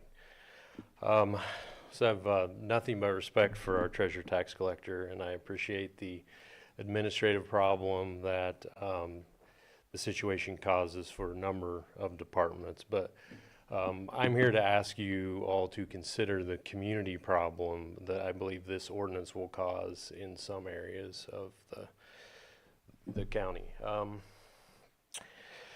I feel like it's putting the city in a very tough spot, and it's eliminating one of our most powerful tools related to code enforcement and responsible property management.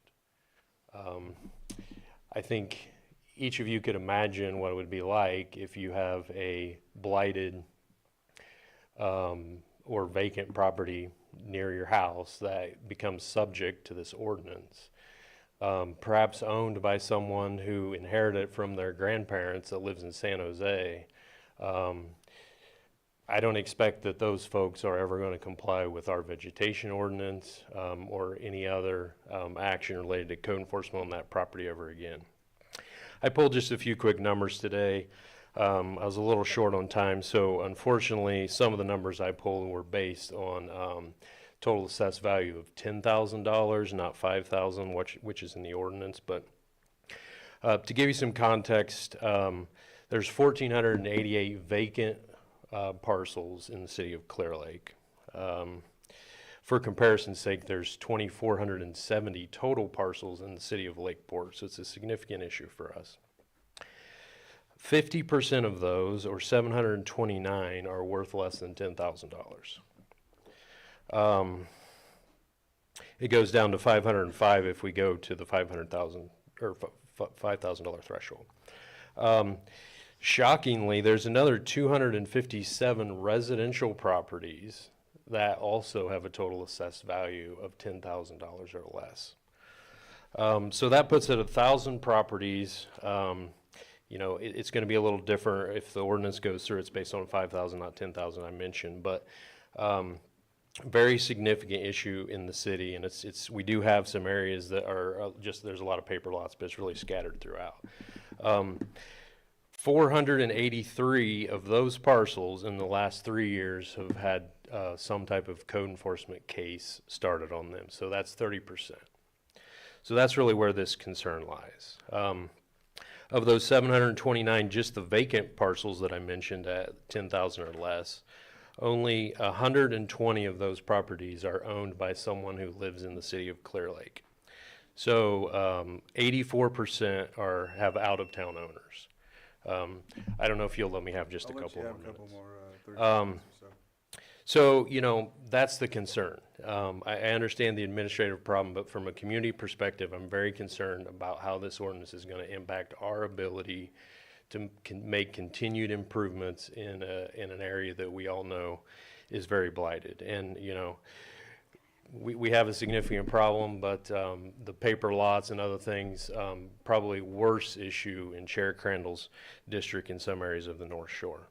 And so, you know, I'm here because of the city issues, and because, you know, I think that while a lot of those paper lots are on the hillside up there and a real problem that we need to address, for us it's interdispersed throughout the city, and you know, which houses 25% of the entire population of the county. So I understand there needs to be a solution.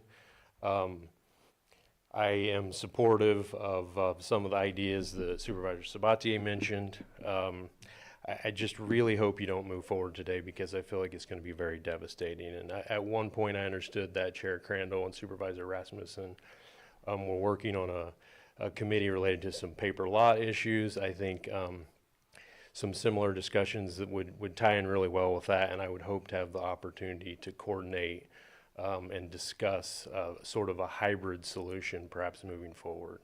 And, you know, just to add on to the point, I appreciate that there were a number of discussions with the fire districts, but you know, as taxing agencies, the cities, we're also going to be losing tax revenue from that. And I'm not as concerned about that small amount as I am our ability to put on direct charges on some of these properties and just deal with the code enforcement issues. So I feel like if we work together, we can find some solutions that I think will address all of the concerns that we have, and I hope that we have the opportunity to do that. Thank you. Alan, I think there's a question for you. Yeah, I have a here. question. For the code enforcement issues, what's the recovery rate for the properties in the city? Because we know that there's already high defaults, and so are these properties that people are actually paying on, or are these just running up the bills? Well, I didn't run any analysis of that. I'd be happy to do so. I mean, there's certainly some of both. You know, our normal process now when we have code enforcement issues is to be fairly aggressive with administrative citations for a period of time. And in a lot of cases, I think we usually get around 65% compliance at some point on that. And then the next step when we don't have compliance is then to use those to put a lien on the property. And, you know, people don't like having liens on their property, but it doesn't necessarily create compliance because, you know, if I'm living in Prescott, Arizona, and I have this property up here, I don't really care if there's a lien on it or not if I'm not going to do anything with the property. So it's not a fail-safe. I mean, we have, you know, I guess this is getting beyond your question a little bit, but we have looked at actually being able to foreclose on some of the liens that we have because, you know, a lien isn't 100% solution either, but I just feel like it's one of the key tools in our toolbox that we have. The threat of having a lien on your property, people don't like that. So I have a question then. So is there a way to still allow for liens if we're not taxing? So the liens, code enforcement liens, would still be able to be applied by each jurisdiction. But I think the difference, and Mr. Flores is correct in this, that they wouldn't be part of the tax, the secured roll anymore. What I would say is that usually by the time one of these liens gets to the point where it's involved in an auction, the property is often underwater at that point because the lien, any bill that attaches grows at 18% interest per year. So plus the penalties on top of the tax bill, it's a pretty large amount. So a lot of our lien sales, and I can't speak for everything in Clear Lake, but a lot of our lien sales that we see where there was a code lien, it turns into a deficit sale where we just aren't recovering what's owed. We're having to drop the bid to get it moving. Okay. Well, I think it would, and I know you want to follow up, but I think it would be really helpful to understand kind of more of these details of how many of these properties are not recoverable. And I think that's going to help us figure out next steps also. So Go ahead. Jim. I just wanted to clarify if it was saying that we lose a tool because the expectation is to go clean up the property and put the full amount cost on the tax bill, which then makes the tax bill very difficult to pay. And then often the bill is higher than what the property is worth. And then in the end, that's where a lot of the repay schedule that at the end of this I'm going to be asking is because once it sells, there's not enough to recover. So it might look good up front, but it's running up the bill, as you said. Right. Yeah. Right. Just last question, just to clarify a little bit, is just because this low value ordinance is going to exist, kind of like we talked about with the work in my office, it's still going to continue, meaning I'm going to still do a calculation. I'm still going to have to put a value on. The value is just going to be now under the 5,000 threshold, which will then hit a trigger, which will basically not send out a bill. But there's still a valuation. It doesn't stop the process. It just basically puts like a floor to the process, I guess the way to describe it. And just one other thing. I am definitely open to whatever solutions are out there and being discussed that I keep hearing about. So really, if there's another, our county comes up with another way to address this, we can, what is the word? We can get rid of the low value ordinance. We could change it with something else. We can replace it. But in the meantime, this would stop a lot of loss while the county is figuring out another solution. Patrick, did you? Yeah, and I would add, I mean, to all the comments Mr. Flora raised in the situation in the city of Clear Lake, I mean, those are all really valid comments, and this does not solve a lot of the problems. This is one piece, and there would still be other steps necessary. But what I guess the underlying issue is that when we leave these on the roll, just to be clear, we don't even list the properties right now unless generally in this category, unless we get specially requested to. We did do it in the city, but 78% of our parcels received no bid in the tax sale. And that's when we had all the good stuff. If we do an auction with all of these properties, I would anticipate no bids, or we get the bids where someone doesn't understand what they're doing, they bid, we all get those calls and, you know, people that are upset. So I think what my concern is that leaving them on the roll doesn't really fix it, because I can't sell them, nor would I expect the city to be able to, you know, foreclose, or a district to foreclose on them and turn a profit, right? It's not sustainable money-wise. So there does have to be a bigger solution. Our office definitely would want to be a part in any way we can to help with that. I would echo the same sentiment.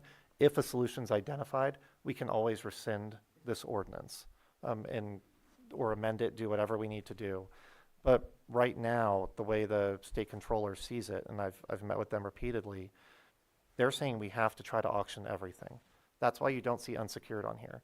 Because on unsecured, if there's a boat that's worth $200, I am not mandated to seize it, you know, moor it, and auction it. I can look at that boat and say it's not worth our time. It's going to cost more to do this than the recovery. Unfortunately, on real property, the secured role, I'm not given that choice. The state's made it very clear that no matter what, I have to try to auction them. So it's put us in this loop. I feel like we have no escape. But Supervisor Sabatier's proposal, for instance, that would work. It would solve the problem for us that we can't sell them in auctions. If there's agencies that want to buy them, they can. But so far, agencies, whether it's schools, special districts, city, county, we've never been asked to sell more than a few dozen at a time. No agency has come forward and said, we can buy all of these, we can hold them, because the cost was too much. So that's part of what brought this forward. I think if agencies had come forward and said they could do that, you probably wouldn't see the three of us here today. But no one has said that they can, and I haven't heard today that the county can. And like I said, as far as I know, the city is not able to do more in terms of purchasing than what it has at any one time. So I'm sorry it's come to this. There doesn't appear to be another option right now. Vice Chair, and then Rich, I'll let. So we've already sent out the tax bills for this year, right? Because we're paying them right now. So what would be, when would this come up again? When would this next bills, if we didn't pass this today and it came back later, what would be the deadline for knowing whether or not we were going to bill? Bills go out in October, but Mr. Ford's office might. Yeah, so we're working the next tax roll. We work it the minute we close the last tax roll. We're building it, basically stacking stuff on top of each other. So the longer you guys go towards, call it July 1, the more it's going to be difficult to make that happen, meaning I'm going to have to go to Megabyte, get some kind of patch if I'm going to try to get it applied. Because once you guys make it an ordinance, I got to get it done, right? And so that's part of it. But I wanted to make a point, and it's kind of come up a little bit, is the three of us are finance, right? We're the finance floor, we're finance. When we see this type of cost leakage, would be the answer. We have a fiduciary duty to come and tell you. And so that's what's happening here. Now, it sounds like there's a bunch of other solutions that, or problems that we're trying to solve at the same time, but the real answer is we have a fiduciary duty to present this to you and ask you guys to stop the cost leaching. So that's why we're here. I understand there's a bunch of other stuff, and the paper lots have been around for, 100 years, like we talked about in the past. It's been around a long, long time. And I would love to see those stop because those are other things in my office. But we have a fiduciary duty, and we're all three finance. We all have different components of finance.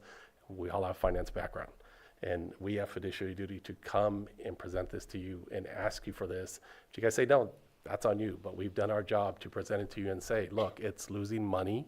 It's a loss, and it's a loss irrespective of the paper lots. And so we have a responsibility to come and send and ask you for it. So that's the one point I want to make sure is this is what we have to do. If you guys say no, that's a different answer. We can come back to you and try and work with you on the different components. But to be honest, the other components are not ours. I don't want to say it like that, but. Go ahead. I appreciate that. The reason I asked was to see if it would make any sense to have some more time to see if another option could be there. But I know this is costing us more money to do than we're recovering. So we're continuing to go in the hole. And I do appreciate city manager's comments because those are valid concerns with the code enforcement. But also in what I've looked at with the paper lots so far, that's also going to cost an enormous amount of money to come to a solution, I think. So we're just in a bad situation with the financial cost right now. There was a public comment still on Zoom. Yes.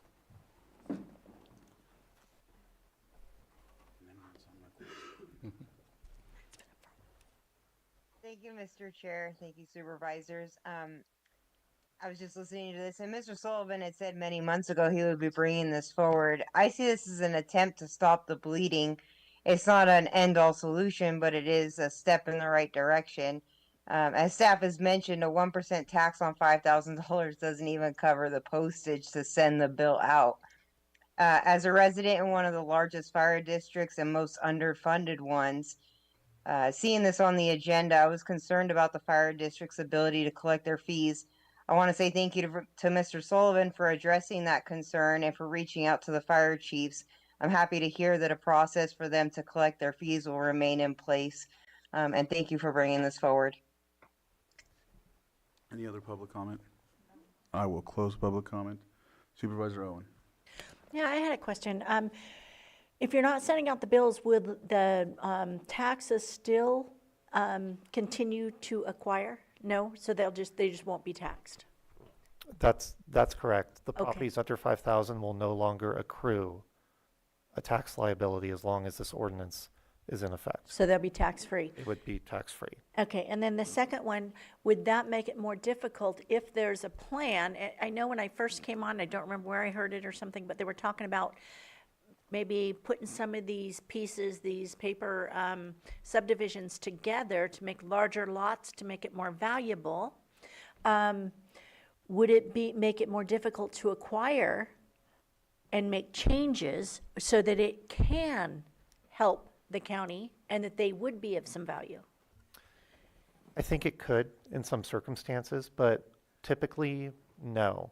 No matter what happens here in most of these areas, it's a checkerboard. So on a given block, half of them are tax defaulted, half aren't. So if the county or an agency ultimately wanted to acquire the entire set of low-value lots in that area, or lots, you'd probably have to use eminent domain. Frankly, I don't know of another way that you could get them all at once. But you are correct, it could limit the ability in some cases. And just to speak to that a little bit, we see the sales, there's some guys out there that sell this continually. And they'll go in and they'll sell it for a little bit, and then it seems to be that they contact the guy who bought it and said, do you want to sell it? And they seem to kind of, just go around and around. But as far as combining it, yeah, you'd almost have to be concentrated and say, I'm going to attack these 10 parcels at one time. And there are some code that you could probably merge them faster and easier, but you'd have to, if you do them all at one time, that would be probably pretty cost prohibitive. And that's what I was wondering is if it would actually tie our hands, if there was some projects that we looked at for some type of housing, whether it be veterans or whether it be of, low income, or even if it's for a park, if putting some of these together and creating something that could be beneficial. I just didn't know if that would hinder that thought process. Go ahead. Okay, one last comment for the Clear Lake City Manager. If there's an opportunity to add direct charges, if, say, this does get approved, what I want to propose is that we could do something similar that we're doing for the fire districts to allow you to go ahead and put charges on and send a bill out, and then it just wouldn't go through the lien process at the end of the year. We would reconcile it with you. Supervisor Sabatier, you put your pen up. I would like to have till the end of January to come back with a solution. And at that point, if I'm not able to bring something back, I just, please go to the tax defaulted GIS map and go see what we are dealing with and what we are talking about. It is almost completely vacant in certain areas and a monstrosity in other areas. And so we are literally looking at very specific areas and saying, we don't really, I don't want to say we don't care, but we're going to forget about you. Nothing's going to change out there. And I know that you guys are the financial people, but you got to be less myopic than this, because your loss is going to be the loss at code enforcement in dealing with the fact that we're not solving the problem. Look at what we're doing with the copter in the area that they're working on. They are doing excessive amount of work in those specific parcels right now, just like the city's doing excessive amount of work in those parcels. And it's difficult because when's the last time somebody surveyed out there to know which specific property we're actually looking at and talking about? So being able to actually put these liens on specific properties puts a certain risk on us that we may not even be doing the right cleanup in the right place and putting the lien on the right property. We have to be able to solve this problem. So I'm requesting, please give me till the end of January. This is not a solution. I do not want to see another tax sale with any of these properties on there. That's the worst in comparison to just sending out bills. And there's a way forward. So please provide me that time. So Pat and then Supervisor Pyska. I did just want to add in response to Supervisor Sabatier's comment, whatever your board decides to do today, I would really ask that you don't go much past the end of January, because there is another aspect to this. We do have to recode our software if this ordinance passes, and we have to work with Megabyte, our software vendor. Like I said, Rich, his office has processes that are going in place in June, everything that's in by July. So much past January, if your board decides to do this, we will be very short on time. In even March, I don't know that we could do it. So, yeah. Thank you. I'm just looking at the calendar, and I think you're going to have to do it by the second week of January. This is something that we've talked about for a long time. I'm not willing to let this go on anymore. So we'll give you a little bit of time to work on it and bring some solutions, but we have a fiscal responsibility also. And this doesn't have to solve everything, but we can give you a little bit more time, but we just can't have this conversation indefinitely, which is what we've been doing for a long time. But, I mean, just an example, if it passes, can't we come back in January and change it? I mean, that's what it sounds like. My understanding is you can change it at any time. The same Good, comment yeah. that Patrick just said, though, is we have kind of a cycle. So if there's a consideration that we put in place and you want to change it down the road, let's talk, make sure that we kind of cycle, because essentially, like we said, we're building the next year as we go. Right now, we're building it. And as we close the tax roll, it's basically July 1, roughly. And so once we get to that point, if we pass an ordinance before, that has to be in place when I run basically the whole process to build the tax roll. I mean, to be clear, I'll vote on this today. We just haven't heard from you. Vice Chair. Well, I was just gonna, that's kind of why I asked about it earlier. I'd be comfortable with holding off until January if supervisor believes that that's doable to have a possible solution. You're willing to move Yeah, today? I'm willing to move today. I think it's important. I absolutely believe it's important. However, I would like to see if we can come up with a better solution. And I think this brought it to our attention. I absolutely appreciate you bringing it to us. And I know, I understand what it's doing. But I would also like to have a better solution if we can find one in January, by January. Yeah, so the. Did you, the- she was just. I guess, sorry, I just wanted to mention that, that when we talk about the loss, that we are talking about the general fund. So it isn't my office or my budget or his budget. This is the general fund and everything impacted. Thank you. And then, lastly, I wanted to ask, because I'm not sure when the right time is, I wanted to bring something back. It was the 3-year repay schedule for the TDLS sales, the 160 to 162, where I wanted to request that the repayment schedule would be over 3 years, and it would be split to 2 payments per year. And so I was requesting approval, and I was going to put it on the next agenda, if that was okay, if the board was okay with that. Wait a second, I didn't catch that. Sorry, so the TDL, so the impact, so part of this presentation was I wasn't sure where it was going to fit in, so I'm shoving it in. So the 3-year repayment schedule is something that we've talked about. All the agencies that owe back from the last TDLS distribution. And so I wanted to propose a 3-year repayment schedule where I would withhold each year out of the 2 teeter distributions, which is the largest distribution that we give each year. For example, Lake County Fire Protection receives about 1.43 million. Instead, they'll receive 1.33 million. So it'll just sort of mitigate the budgetary impact of the repayment. Lloyd, did you have something? I don't see that in the. I don't think it's on. No, it's not. And so I'm talking, because I was going to submit it on the next agenda, but I needed December talk 9th. about it during this. I don't think we to can then- talk about and give you consensus without it being on the agenda. Yeah. So we can only deal with what's on right for today and go from there. Yeah, I think, so originally when this item came to your board last time, the low value ordinance, the authorization for it, the item Genevieve was bringing up was the first half of that item because there was a link between them. But today we don't have that piece All in right. here. Well, Thursday we talked about that. Was So good. I don't think she needs our approval. She has the authority to put it on an agenda Yeah. in the future Yeah, you. at her discretion. So do you want a presentation? Can it just be on consent? Is this? Well, that's- We Lloyd can't- we says can't talk discuss about that. Sorry, that, so okay, We're so gonna have to just then move I'll on with just what we wait. have. You can place it on. Just, all right. All right. Ready for action? I would like to say that we move this to be continued in January.